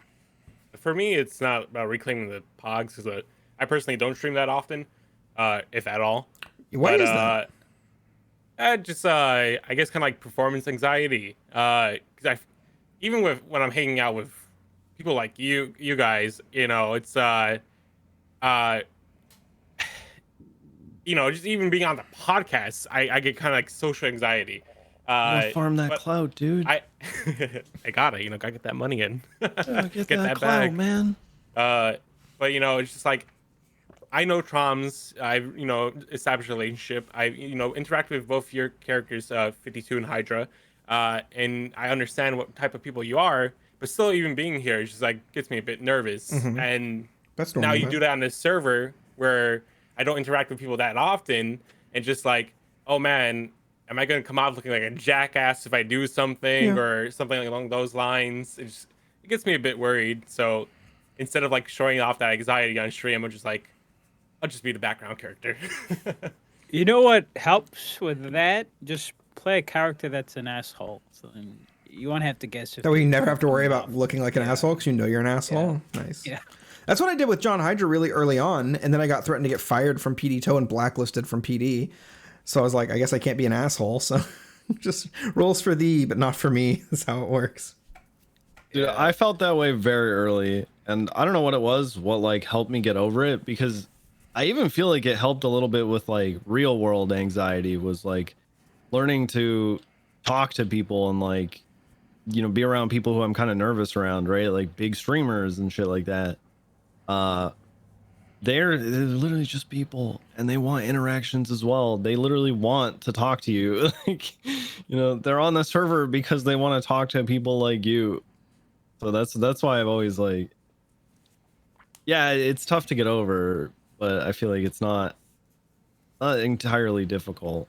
You know, you just got to remember it's what they want. Well, and Seal, like, as one of the co-founders, as the Sealpocalypse hate Discord, like, we don't even have that much to say about you. It's really frustrating. We actually want you to stream more so we can try to find more reasons to hate you. Wait, he's got a hate Discord? Not just one. Okay, can you send me an invite, please? I got you right now. Yeah, we got you. I thought you were already in one of them. Yeah. Nah, I'm not in no fuck. Fuck Oh, that must be Sealpocalypse 69 chains. Discord. That's my bad. I keep forgetting. Yeah. And the actual reason I'm not streaming is I don't want to show off all the rule breaks I'm doing. That's, I mean, true. Don't want the fucking don't wanna true. get VOD reviewed. How do You know, guys feel Troms about- was saying you go OOC probably the most on the server with him. I don't think so. No, I think there's something about me that makes people make these jokes. I don't know what it is. They always do it around me. Because you make the Pikachu shocked faced in RP every time. Every time it happens, you're like, dude. It's funny. I do break the one rule of going OOC, but well, like I said earlier, I think it's very important in your taste of the OOC. And Hydra, you were going to be able to get the sound clip here that we heard earlier. But, you know, if you're making like a little funny comment about a scenario or something, you know, why not? It adds to the content. It makes everyone happier, have a more fun time. But if you're going on a server and you're going OOC by saying, I hate you, I want you off the server, you're the fucking worst, you're literal human garbage. Okay, people are gonna be like, okay, you know, that's kind of the bad OOC, I think. But My kind of OOC. I don't mind like the OOC. People will say I go OOC quite often to make these jokes. I get referenced as like someone that's like Fingaldan, and honestly, I think that's an honor title for me to be known as like the store brand Fingaldan sometimes. The Wish Fingal Dam. Yeah. But I like that. I think it's all about doing it right. Right? Like, for instance, Brick has kind of built his character around doing that now. Like, that's his like his whole thing. I told somebody to collect their items, right? So like from MRPD, so I think I had to put something back on them. And I bring them over to the desk and I'm like, oh, just ask the lady here for your stuff back, right? You know, it's kind of given like role play for pushing the button. And then Brick, who's next to me, goes, just push E. Okay. All right. I love that stuff. But it's the delivery, right? It's like how you deliver it and how it adds to the content, where you can choose not to focus on it if you want. It's not going to ruin your immersion, but you're going to have like a quick chuckle where you're like, okay. All right, buddy. Okay. All right. This is where we're going with this, huh? Yeah. I think it's all about context and everything. Exactly. Context is a huge matter. Like, you can even break like other rules depending on context if it like kind of generates like RP over role play.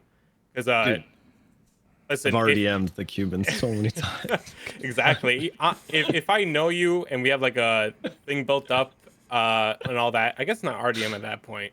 But listen, people can do rule breaks on me, and as long as I know they're doing it in good faith or just like kind of like a little friendly banter type of thing, Little gaff, I have no little issue goof. with it. Yeah. Dude, that's funny. It got me thinking now. It's not an RDM because it's not random. I'm actually just gonna DM you. That's it. Like, it's not random, dude. Expect this shit. on Just tell the site. Cubans that next time. Just tell the So Cubans it's it's on not- site. It's not RDM because it's on site. It's just a DM. Get over it. I told TV man the other day after he blew up my glider. I was like, I'm trying to kill you right now. I'm putting your head in the water in the hopes that you die. I'm gonna hold it here until you stop breathing. It's almost like I'm gonna force you to die permanently. And then he started, of course, fucking hotkeying Dance 331 and like shimmying out of the water, fucking Weekend at Bernie's style, motherfucker. Oh my I love that 331's guy. the one to shimmy. I didn't Yeah. know. It's like the- 330, 331, 332. They all like They move force you you- to jump backwards. Yeah. It's great for climbing up hills if you can't get up a hill, but don't do it. If you're in a situation that Pull is your it is gun out. important. Yeah, just put your gun out. ADS when you're going on hills. Mm-hmm. It really helps. And walk. Ah. If they didn't remove the tackle feature, I would just ragdoll down the hill. Seal. If you were gonna make a crim, and you were allowed to join any gang in the city, which gang would you join on this crim? If they were were welcoming you with open arms. I did kind of have a crim with a person I used to roleplay with. He goes by the username Enter Ghost, and we used to do like Weasel News back in 2.0. But we made these characters. They're basically like construction workers that got fired because there's always those construction sites going on in the city that are Not been there for ain't years happening, now. Yeah. Yeah. So we were like thinking like now there's like a whole like plot happening where it's like kind of like an insurance fraud type of deal or something. Mhm. But so we made those like super like, or not super old, but like they're like in their 50s or like 30s. They're stereotypical construction workers. They're not used to crime at all. And we would basically be like goofy criminals. We would go to like rob a store. We wouldn't have a hostage. We wouldn't have all this stuff that everyone kind of meta unlocks instantly. And when we get arrested, we were like, "What? How'd you guys catch us?" And the cops like, "Oh, maybe you guys should have a hostage." And they're like, "Oh, okay." So now every time we did like a robbery after that, we would have a hostage. Mhm. Kind of adding to that progression. So if I ever had to make a criminal, and focus on it, I would put a huge focus on making sure that I make sure that character progresses. That I don't instantly unlock things. That I don't know how to do these mechanics. For sure, That's great. I actually. can make a character. I know I need a lockpick to get into a car. I know I need like certain things for a bank and all that stuff. But if I'm just gonna make a crim and do that, then where's the fun in that? Mhm. RP is all about establishing stuff. It's so hard. As Littlemans, we've done the exact same thing, right? Like we never tried to do anything the right way. We've robbed banks with our cell phones as the hacking tool, right? And it's never successful, but we don't care. We just, yeah, we did that shit. We got $50, right? Like, something stupid. We had this guy pick us up one time. We're like, hey, we're gonna go rob a bank later. He's like, oh, perfect. Here, come with me. Takes us to the old Benny's, gets us inside, shows us what to click on our phone, how to log in, how to buy a laptop, how to buy a dongle. And then after it was all said and done, we go, yeah, we're not going to do any of that. We know how to do this. And then we've never gone back or like paid any attention to that whatsoever. I Oh, love that's those so type good. of criminals. It's like one of the best like RP I think you can participate in is doing something completely wrong. As Yeah. everyone does it right, because that's how you get the stuff from the banks. That's how you get the things you need for like future jobs. But when you're doing things directly to fuck it up, peak RP, honestly. I agree. These are like the 500 IQ L chaser RPers. Yeah. They're so important. There's so many.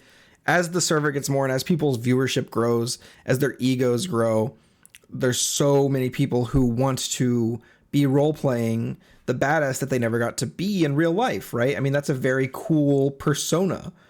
I get it. I get the appeal. But somewhere along the way, if everybody becomes the cool badass, nobody's badass, and it's all just super giga cringe, right? So like the L chasing like goofballs are super important. They like without those guys, the other people would have nothing to compare themselves to. This is why James Randall, why the Cubans, why all of them are super popular and why they succeed as characters. It's because they have no goal. They have no, like, we're trying our hardest to get something done. They don't do that. James Randall has no end goal in sight whatsoever, right? Like he just gets on and he just does dumb shit, and he doesn't even want to do it right. The Cubans the exact same way. Leo walks around with a hammer and brandishes it at literally everybody he sees. You know, What's your side of me? You kidding me, brother? You kidding me? Love those So Cubans. good. They're great, dude. I was so happy for them. I'm so glad that like Hogshund has moved like onward, because I met him very early in 3.0, and he had the whole, he was doing his Cuban, he was no different than he is now. Like it was the same thing. He was doing the Cuban Tom Hanks thing. He wanted to recreate Toy Story with, you know, the Cuban Toy Story. Like he wanted to play Woody, and it was just like so good, so good. Yeah, he was like an early like pirate friend between Whitley and I. Yeah, so buddy. It's good to see him. A buddy of mine. Side effects may include. Started playing with them. It looks like he's having pretty good fun. So hopefully he sees some success there. He plays Kerm Henson. He sounds like Kermit the Frog. Kerm. Yeah. Okay. I saw him yesterday. I was like, where the frick have you been? We used to work together at the Rooster. Yeah, he had to do like a big surgery, and then you know how sometimes NoPixel just ebbs and flows with people. It just burns you out real hard, and you gotta go. But dude has a ton of RP potential, but I think he and a lot of people can get in their own heads pretty bad. I'm going through it right now. Like the other day when I left, I literally got out of the car mid chase after you and I got separated. Not because we did, but because I was just like, I'm not having fun. Like I'm not enjoying this. I don't feel like I'm doing anything right. I feel like I haven't talked to my chat in 10 minutes. I feel like I haven't like role played. I'm like not having fun. I'm not being entertaining. Why the fuck am I doing this? I 1042. I felt bad like driving off too. No, I thought that was the right call. On this I thought car. that was absolutely the right call. I waited for a second, and I think like you like went around the side of the car, and I was like, fuck. Yeah, like it's gonna get away if I don't get on genuinely, it. I thought that was the right call, both in and out of character. Yeah, I've been there too. I've been in that headspace too. Usually I take like a 1 or 2 day break. Yeah, that's right. I took back, revalue these podcasts we do every week. Fucking helps, dude. man. They're so. I was talking to my girlfriends about this. I was like, dude, after I do the podcast, I feel like all the problems that I had throughout the week, I get to talk about with like friends and like a third party that's like coming to like visit and can like genuinely tell us we're being fucking idiots about something. And it's nice. It's really nice. And then other people like viewers and other streamers get to watch the podcast and go like, oh, these were like really interesting points. I love seeing this point of view. I really like it. It's really nice. And then for the first time in what feels like really since Stanky Leg was popping off, I feel like I have something that people are interested in. You know, people will pop into all of our chats. I've seen it and go, hey, I listened to every episode of the podcast. It really like, gets me through my work day. Really looking forward to the next one. Dude, that feels so good. That's so validating. I noticed last night. You noticed. You pointed out one of the viewers too. You're like, "Hey, it's I can't remember what her name was. It was like something _Ray." Yeah, it was a podcast viewer. I was like, "We love podcast viewers here," and then I donated money to you for it. I was like, "Here's $5. We love podcast viewers." The one thing I like about the podcast is that, you know, it lets you put everything into perspective and you realize shit don't really matter. Just fuck it, get over it, move on, have fun. I'm gonna reach out to Jugs. Since he was really kind to me in character recently on Stanky Leg. He recognized me from Wild West RP and like some of the RP we used to do when he was on Lenny. And he like gave me a shot for Stanky Leg to be in that gang. I don't think that gang fits Stanky Leg. I think they're a little too serious for him. But I want to see if he wants to get on because it'd be really interesting. I'm sure that guy's got a lot to say. He's had a ton of really good ideas. 100%. You know what? He's also another good person who plays like vastly different characters, and not just because he puts on a voice, but I feel like the difference between Lenny and Sidwig is so like massive. Night and day. Yeah, there's nothing comparable about them, like at all. Yeah, it's Moosebeard. Moosebeard didn't really like Lenny. He didn't like Lenny at all. Mostly because Lenny wouldn't buy his fish. I'd bring him. I would not turn my fish in at the shop, like the fish shop or whatever. I'd take it to restaurants and try to sell it there. This is before they needed fish for like ingredients as well. and I'd use the fish, which like put it in your hands and dropped it on the ground. I'd use the fish and drop it on their counter and be like, "Ahoy! I'm here to drop off the latest load of fish." One time they let me into the back, and I spent 15 minutes back there, just like at the sink, and I was like cleaning Scaling, fish, right? and, yeah. Descaler. There's fish guts everywhere, right? I think Lenny ended up kicking me out for that one, but it was just like, and then the difference between that and like Sidwig, like I feel like Sidwig's a cool character, man. hey, he's pretty cool. I feel like he's also one of the people who sees Moosebeard and knows that whatever is going to happen with what they're doing, it's going to be handled fairly, right? Like when it comes to pursuits, when it comes to how like 95s are handled, how it comes to like treating, you know, a suspect as a person, you know, actually having a conversation with them, not treating them as like a hard ass or anything like that. I feel like once we see each other, there's almost like this understanding, you know? I really appreciate that about him. I've never had a bad situation, even if there's like something that wasn't like too, it was a little scuffy, right? You know, I'm always the first to say like, hey, was that like, you know, are you in cuffs? Like, you know, that kind of stuff, or like, you know, was that fair? Was that all right? You know, just like literally whispering to them, like stage whispering to try to make sure like everything's good. And he's like always good. He's like, yeah, I think it was a little bit weird, but you know what? I'm good with it. And I'm like, dude, this is why I like you. Dude, me and Vincent Glass. I don't know who plays Vincent Glass, but that guy's awesome. Hexagonist. Yeah, that guy's sick. Really good guy. He's a great role player.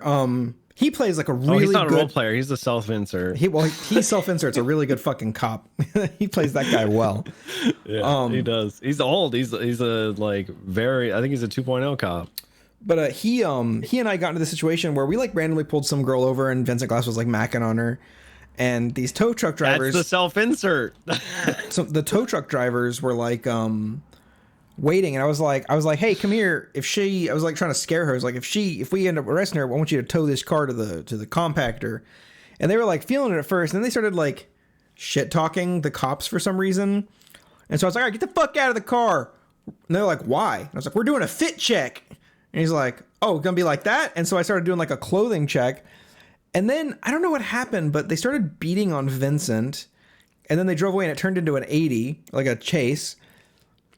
And then they ended up crashing and one ran away. And we like tased and cuffed one of them. But it was kind of weird because like I tased him, he kept running. And then he teleported back to me, still in the tase animation. So I was like going for cuffs and I cuff him. And then I see him like 20 feet away now and then reappear in front of me in cuffs. Yep. And so, and he's pissed. He's like, what the fuck? And I'm like, hey man, I can tell you're a little pissed right now. I think I might have had like stretchy cuffs. Let me get the real ones. Hold on. Like, we can't have you in these. And he's like, no. And then because I said, like, you seem pissed, he's like, why do you guys always say this weird shit? Why do you guys, the second we're in cuffs, you start talking shit. Fuck you, fuck cops, fuck this, fuck that. And I was just like, whatever. I just cut him loose. I was like, goodbye. I'm done with you. Like, I just cut him loose. And then he wouldn't leave. And he's like, you motherfucker, fuck you, you piece of shit. And then, like, he pulls his gun, so I shoot him, and we just leave his body there. We don't even try to arrest him. We just call a 52 and leave. I wish I was there. If I was there, I would have sent him in. He's lucky. Dude, it was wild. Arrested a guy the other night, man, or last night. It was weird. I'm just gonna say Capital that. W. Capital W weird. Although apparently it wasn't, because we talked to him about it, and can you walk us through it? Weird. Yeah, I'm gonna tell you guys what happened. So we're on a 94, which is a street race. You know, we got a couple cars. I call in the horses. You know, I say, you know, it's horses. Time, SRU. Let's ride. The horse, and not John Hydra. No.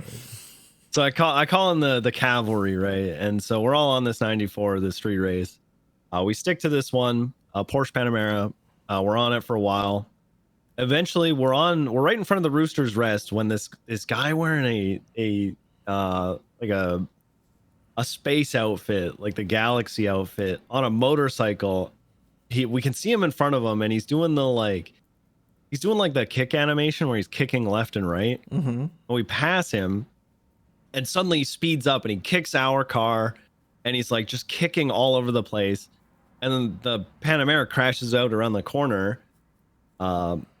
And then this guy is like there too, and he's like trying to kick our car, and he ends up getting like knocked off his bike, becomes a short foot pursuit.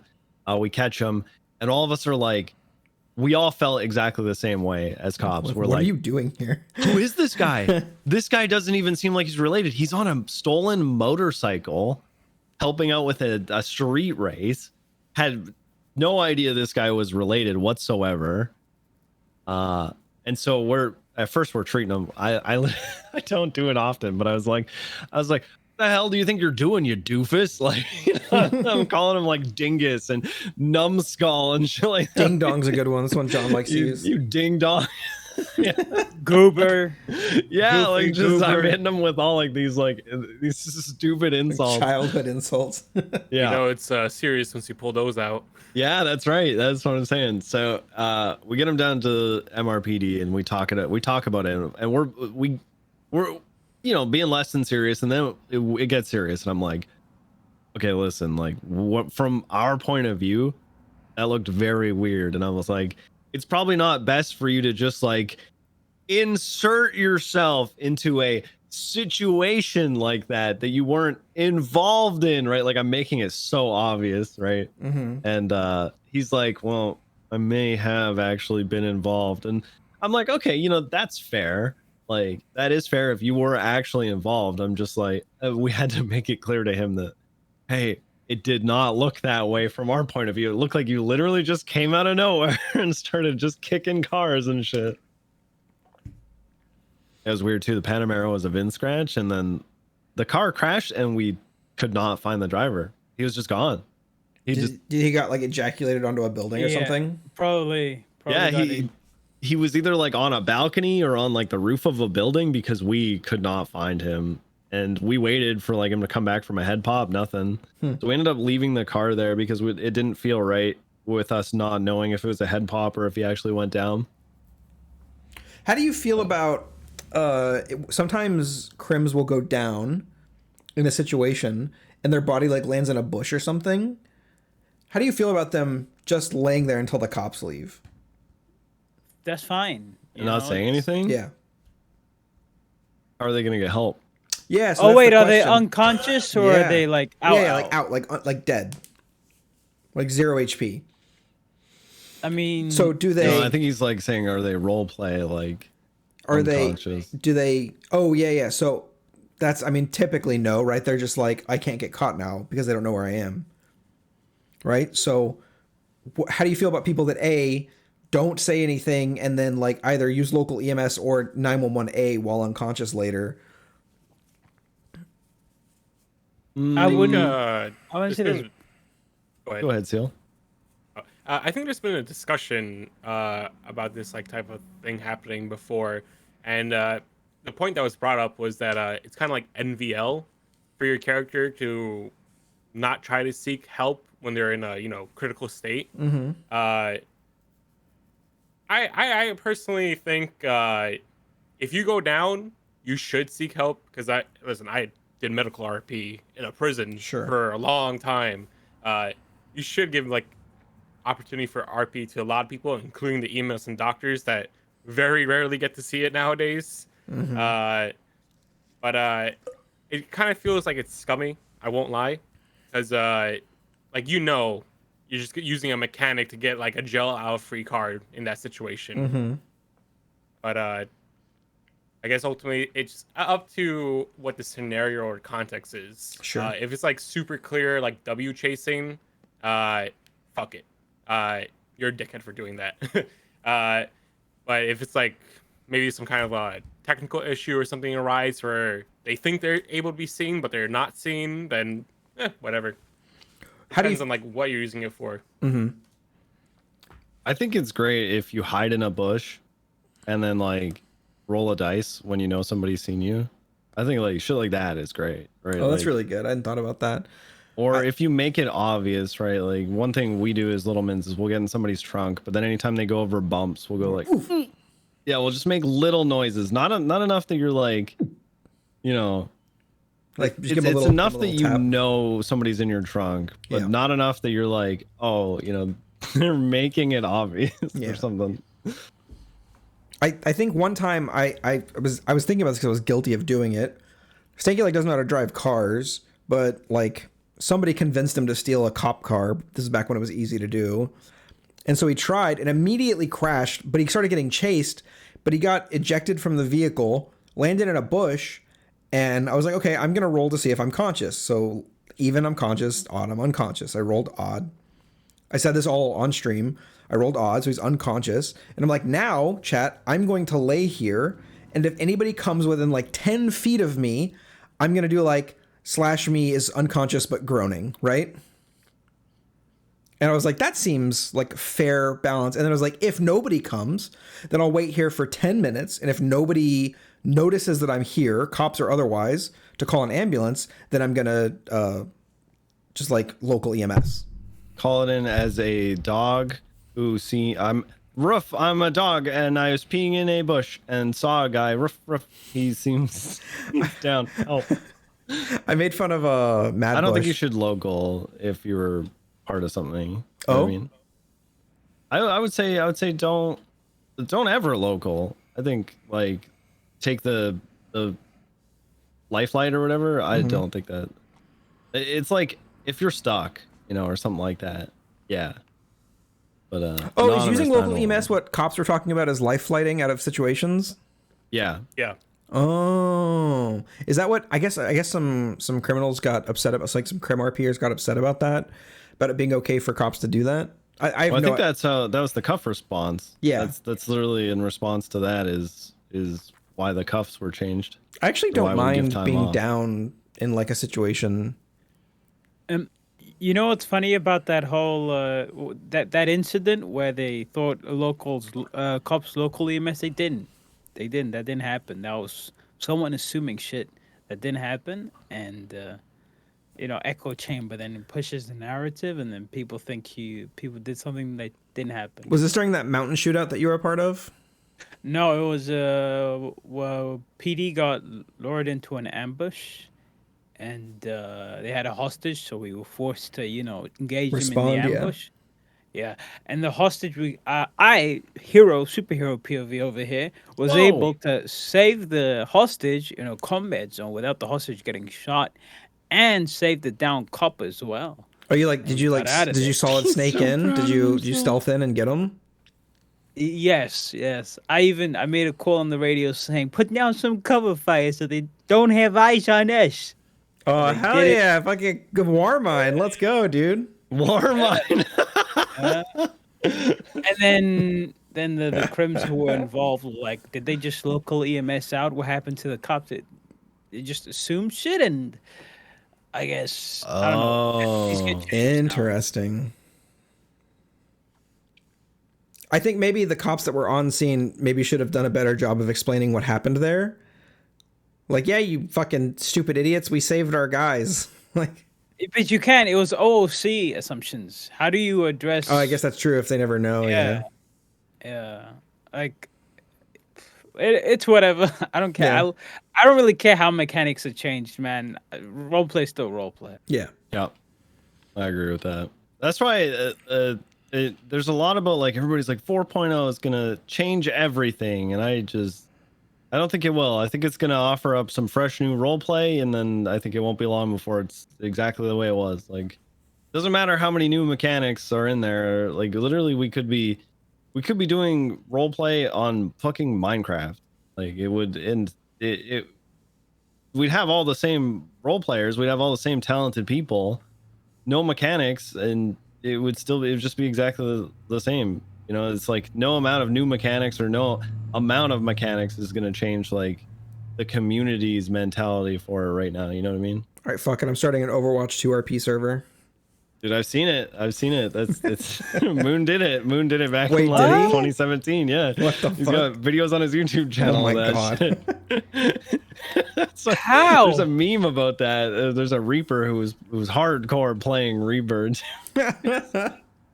That's so I can't remember funny. his name. It's like I am Lucian the Dark. God God damn it. It was so good. Seal, Yes. you got any questions, comments, interesting things you've seen recently? What's going on? Like, tell us about your recent going-ons. What are your hopes? What do you dream of? Well, aspirations want to be the president of the United States. Obviously, own 15 Not happening after this Lamborghinis. podcast. In character or out of character? Out of character, obviously. Whoa. Because if it happens out of character, it's a self-insert then. You Then know, you I can could just RP become the president in no pixel. True. But no, I kind of been taking like a break from the server. I would say recently, like it's been 1.5 weeks. I've been kind of off the Good server. length. Just it's always good, I think, to kind of step away from the server and let yourself kind of recharge. Because if you're getting on the server every day, and this is how I can't see how streamers do it personally. This is like the bizarre aspect for streaming. But you're getting on the server every day. You're doing, you know, interactions with like the same streamers every day too. Stuff's gonna start repeating because it's just naturally what's gonna happen. And I just feel like if that happens too much, then I'm gonna hit burnout. Then I get on the server. I'm not getting on the server for fun at that point. It's kind of like I have to get like my time in for PD or something. And you know, it's like what's the point for that when I can just take like a little bit of a break, kind of distance myself from like RP and see what's happening. And then when I come back, it's like entering NoPix all over again. It's a whole new experience. Like all these things happen in 1 week. Because the thing with RP is it's a very short term for how things can drastically change in RP. You spend a week off the server. Everything's and it's like different. A whole year was actually spent off the server. So just coming back from those breaks is really good, and looking forward to coming back to the server and you know, just seeing what's been going on and interacting with people again, just getting back into the flow of things. But I don't know, I guess I can do some like words of wisdom, because I didn't want to bring this up when we were talking about like people like getting mad over things and all that stuff, but people really need to just reach out in either when they're on the server or OOC, just talk to each other. Yes. That's like Just that's the talk most to each important other. thing. Communication, man. It's crazy how basic of a tip that is, but it goes so far. Because there have been times in a server where I'll be interacting with people and I'll be like, I don't know, I'm not picking up vibes that are really enjoying like this interaction or something. I'll shoot them a quick DM. I'll be like, hey, I'm sorry if anything happened in roleplay. I hope I didn't piss you off or anything. And then you guys can have like a chit chat about what happened. Most of the time, people respond, "Oh no, it's all good. I was a bit frustrated about something else, but you know, it's all good now." And just kind of get like that understanding and like kind of clear things up does wonders for people's mental health. And like even recently, like there's like this thing that was happened at prison, and I felt like vibes were off between different groups of people. So I just reached out to people, and I was just like, hey, sorry if anything happened that may have upset you. I'm here to talk if anything. You know, I'm always open to communication. And just giving that outlet to let people know you can be talked to improves like relationships on the server so much. So stop fucking yelling at your chat about shit and just talk to each other like adults. True. Yeah. You gotta farm I that agree. drama, dude. How am I gotta farm the drama. It's the best part.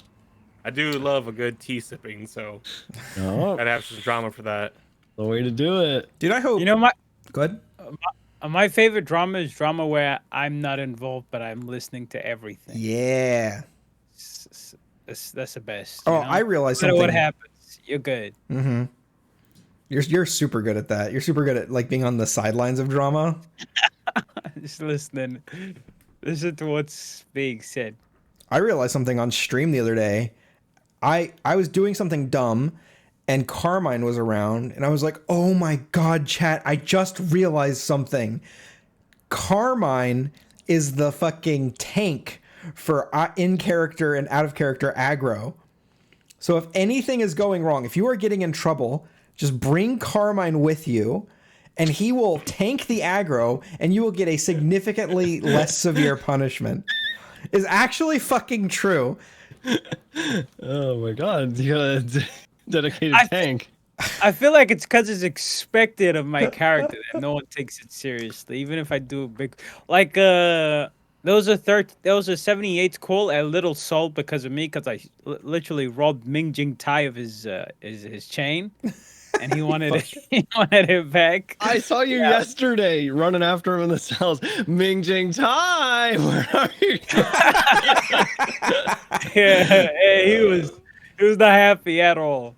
So he called me a little soul, held me up, even told the cops. He said, "Hey, he stole my shit." Nobody listened to what he had to say. They just chased him, and I think he got away.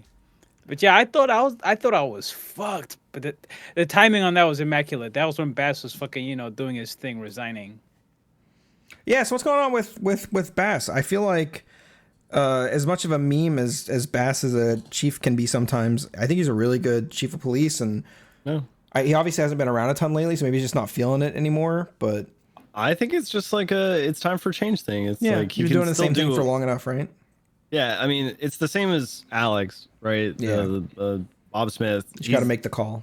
Still gonna be chief. Like, people are still gonna treat him as though he's chief. If Alex came back tomorrow and it was like, "This is dumb, let's change this," people would still call him chief. They still do, right? Like, but he deleted his character. So did he? Fuck! What an asshole. He did. Yeah, gone. At some point, you have to let it go, right? You can't role play forever. Yep. This is a little bit of a topic change, and I know we're just talking about Bass. I don't want to spoil myself on anything that's going on there, and I just want to hope that like it's like a right time kind of thing. So I'm forcing the conversation to move on. Yeah, that's fine. I have no data, so yeah, I really don't know either. FOMO. There's a lot of that when TwitchCon happened, but I wanted to bring the topic up because I feel like, especially when it comes to viewers, but I think even more so people who are on the server, there is a bunch of FOMO surrounding NoPixel. And if you guys don't know what that is, it's fear of missing out.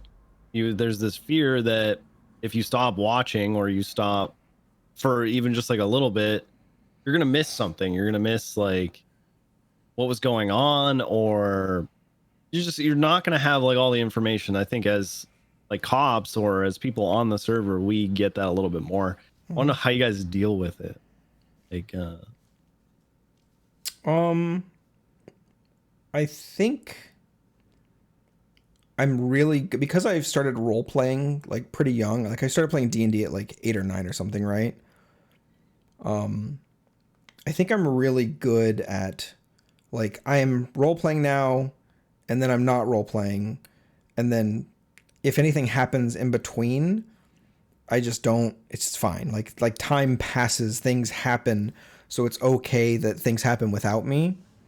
I think sometimes I don't experience like fear of missing out, but I experience like having missed out, and that's the thing that I suffer more from. So like drinking night, I didn't know that was a thing, and I didn't get to do it because it was basically over by the time I learned about it, and I was like, oh, that really sucks. I feel like a deep sadness that I missed this what could have been very fun event. And then maybe I get like a little bitter that like nobody was like, hey, Hydra, like don't forget that we're doing this thing. But that's not anybody's job, right? That's not. I didn't know. I didn't even know until Bundy did the meeting. Yeah, that's not. I think most of us didn't know. To be clear, I'm not putting any blame on anybody but myself, or even really on myself. I just missed a thing, and it's sad and it sucks. I would have liked to do it, but it's fine. I did other things with my time. I was spending time with my partners, and that's good. So I think I lack a lot of the FOMO since I've been a little more like stapled onto the server. I think that it's okay to miss things, and I think that's like a more healthy outlook. I think that when you are experiencing FOMO, it's often like a gambling response to things. Like if I can't play if I don't win, or I can't win if I don't play. And if I'm not putting money into the machine and pulling the thing, then I'll never win. And so people kind of get, I think it's like the precursor to addiction, perhaps. And so because I'm so sort of resistant to addiction in general, I think that it is easy for me to not experience that. So good in that I don't experience it, but bad in that maybe I don't try as hard to be on the server sometimes. And then I do miss things, and then I'm sad about it. So what about you guys? Me, I don't I don't have the need to want to be involved. I just, for my, like as far as FOMO gets for me, I don't have to be involved so long as I know of it. Like a viewer POV. Oh, okay, okay. That's me. So if something like big's happening on the server, I just want to watch it. I don't have to. I don't have to have my character be involved. That's cool. Like, as long as you get to know about it and experience it, like second party. Yeah. I think it can include like watching as well, right? Like I think. Oh, that's true. I feel like a lot of viewers have fear of missing out when it comes to this kind of stuff. I had a big fear of missing out when I was watching Moon when he first started. I was addicted. I was hard addicted to watching. I would watch every day. My girlfriends called it my shows. They'd be like, he's watching, or my stories. They'd be like, he's watching his stories, because I would every day for 6 or 8 hours would just be on my computer, on my phone. It would just have it on. And so I wanted to know everything that was going to happen. I didn't know about like the Reddit, the clips and everything. And at the time, sometimes Moon's VODs are hard to watch. I don't remember why. But it's just, I didn't want to watch VODs. I wanted to see it live. I didn't want to go back and get it after the fact. And so I can totally see how people could get addicted to like watching and wanting to experience it firsthand. Secondhand, firsthand, right? Yeah. What about you, Seal? With regards to like fear of missing out on a server itself, I don't feel like I'm too worried about that, especially as like someone's not a content creator. Because I basically go in a server, I treat it as like I'm going into it as like a new day, and I don't care what happened in the previous days. I could have like tension with somebody, and I'll RP that tension, but it won't be like I'm gonna fucking kill you. It'd just be like I'm gonna make sure that you have a unpleasant experience with like something's gonna be like moved out of shape, or like it would be like a picture painting's kind of like tilted, and that ruins your day. Like, oh man, that's really pissed me off. Like that's the type of thing I want to do when I have like a nemesis with somebody. Very evil. But I guess then the fear of missing out from like a viewer perspective is something I get more, I would say, because I can go without watching like RP streams. It's no issue, but I do like kind of getting like recaps of things that happen just to like understand what's going on in the server on like an OOC level. Yeah. And also it's always just super cool to kind of see people enjoying themselves. That's why if I ever interact with people, I actually go look at their interactions with me on stream just to see if they're laughing and stuff. And when they're laughing or like having a time of their life, I love it. That's my dopamine for me. That makes sense. That's good. I like that a lot. It's a really good answer. We've had this exact same conversation with someone else. I mean, I feel like we all do that, right? Like watch spec of our interactions with people. Oh yeah. Oh, that was with Spec Cypher. Yeah. And Hidaruma. We talked about that. I think as we're talking about this, and I'm like inspecting it a little more, I think I realized I bet people like Troms that this is their job. I bet you experience FOMO in a different way, because the thing that you might be missing out on is growth and viewership and money. And so the idea of going away and taking a vacation and going on a trip could really impact your life in a negative way. And I think, like, kind of sadly, I've sort of, even though it's not what I want, I've kind of made peace with the fact that I might not, like, streaming might not be the thing that gets me where I want to be in life. And so recently I've been sort of like trying to figure out like what I want. And I think what I'm trying to focus on is just being really entertaining for the people that do come to my stream, and like being a really like good, happy, fun place for them. And I've been putting a lot of energy into the podcast because I think I'm seeing that people enjoy it, and I just want to make it the best thing that it can be in that category, right? If people are watching the podcast, I want them to really enjoy it. If people are coming to my stream to hang out and watch and subscribe, I want to make sure that they feel like I'm working really hard to keep them entertained.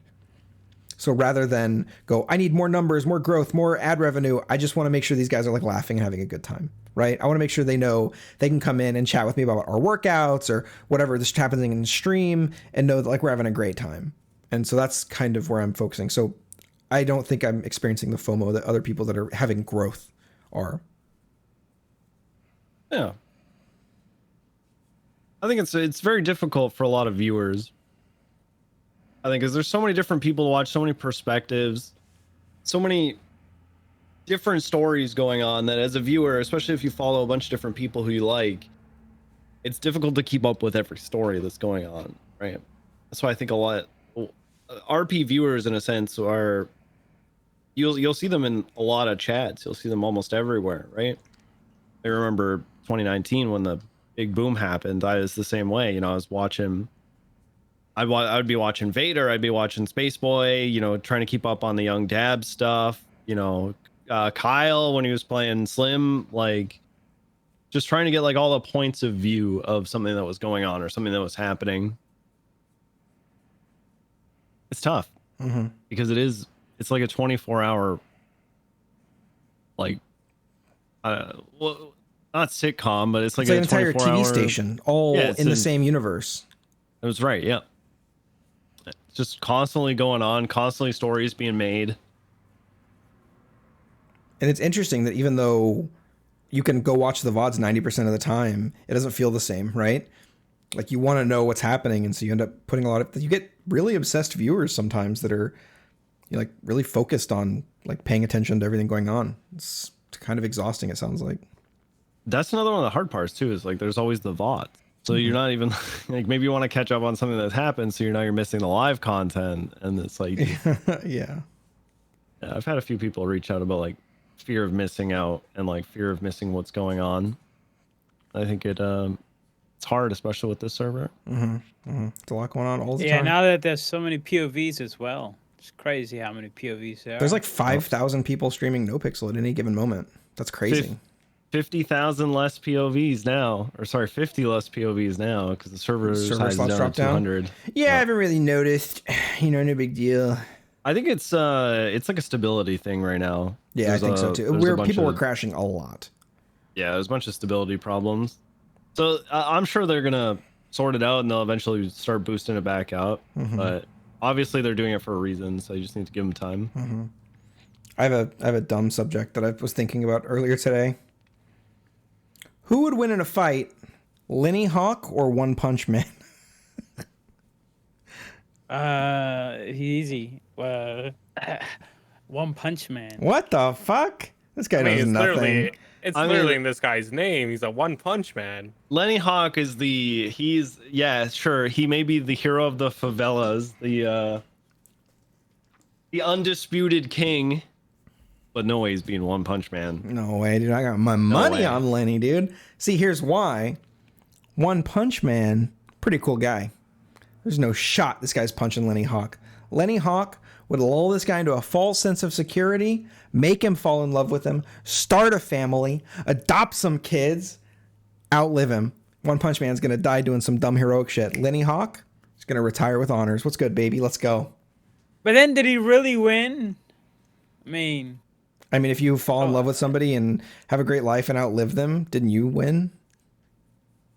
Didn't both of you technically win then? If you live, a great life with your family, have children, all that. It sounds like they're both winners at the end, except the one that dies heroically. Okay. You think it's better to outlive your loved ones or die first?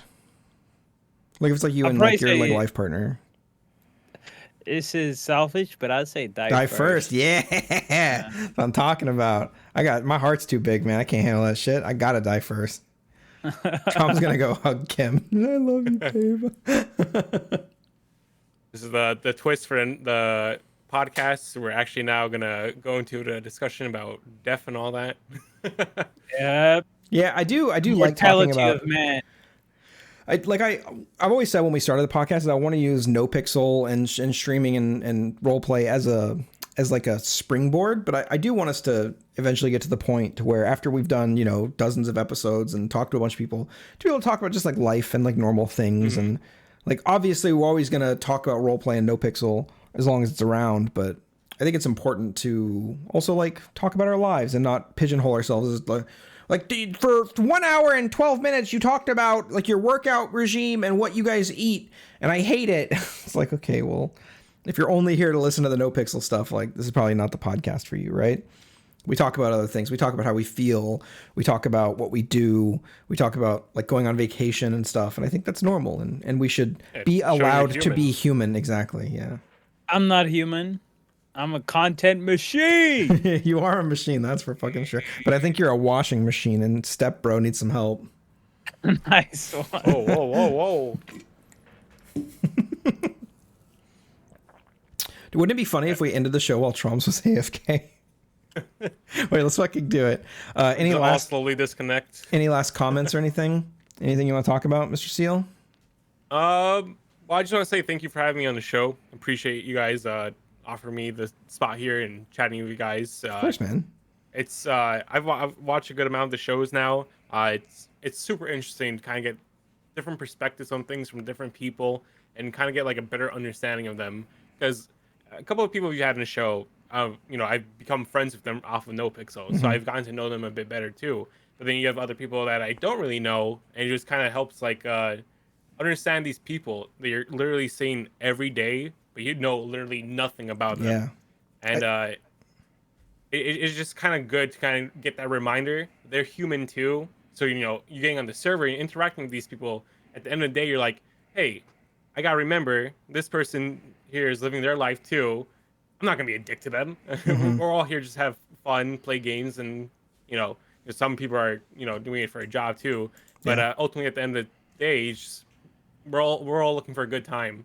So always good to be reminded of that. Yeah, it does a great job of like humanizing people, right? Like you remember that they have other things going on, and I think that these episodes do a really good job of showing people that, and I think that's really cool. It's a side of the streamer and the content creators we don't really get. You don't have to be as performative, especially with us being in an offline format, And I don't mean performative as in you're not who you say you are, but when you're streaming and when you're content creating, you're up. You're like a more elevated version of yourself, and because you kind of have to be noticed, to be entertaining. You have to be more than what you are when you're just chilling. And I think I, like, as a content creator, struggle with that because I'm like very chill in general. And so it can often seem like I'm not very up when I'm streaming. I have a really hard time with seeming and feeling disingenuous. So sometimes, like, to combat that, I will be even more like normalized, and that can be not as entertaining as someone like Nexera, who's very good at like cranking it up and like, let's go guys, what's going on? Holy shit. He's a great entertainer, and he'll out success me 10 times out of 10 because he's really good at that. He's super high energy. I don't know how he does it, man. He's wild. He's crazy. He's got so much talent. Well, I think just really quickly add on to like the whole like putting energy into things. I think to be really successful as a content creator, if you're able to just act like how you are normally all the time and still get like the viewership, high viewership and all that, you've really made it as a content creator. Yeah. I think a person that does it well is like Moon. Guy literally just he's chilling, playing games, but he's entertaining while he's doing it. He's gaining, this large following from it and all that. And, that's like probably the ultimate goal of every content creator is hopefully just tone yourself down enough to where you can be just yourself again and still get those numbers of people coming in, basically just like chilling with you. Yeah, and, that's great. Definitely one of the biggest goals for content creators. So I don't envy you guys. It's definitely something that probably is very difficult to do. So I wish you all luck with that and thanks, man. Success with it. Heck yeah.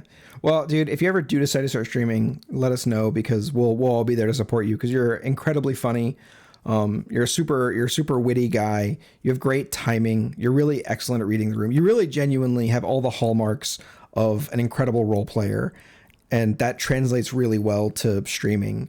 I know you said you have a lot of anxiety around it, but I'm sure there are literally hundreds and thousands of people who would cheer you on, even if you didn't read chat while you were streaming, and would support you.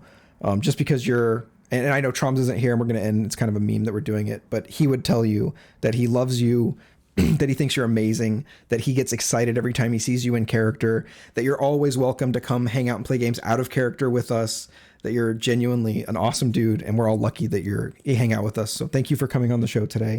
We really appreciate you. You're the man. Thank you to you too. I appreciate it so much. Yeah, man. All right, boys. Yespixel, episode 14. Thanks for coming.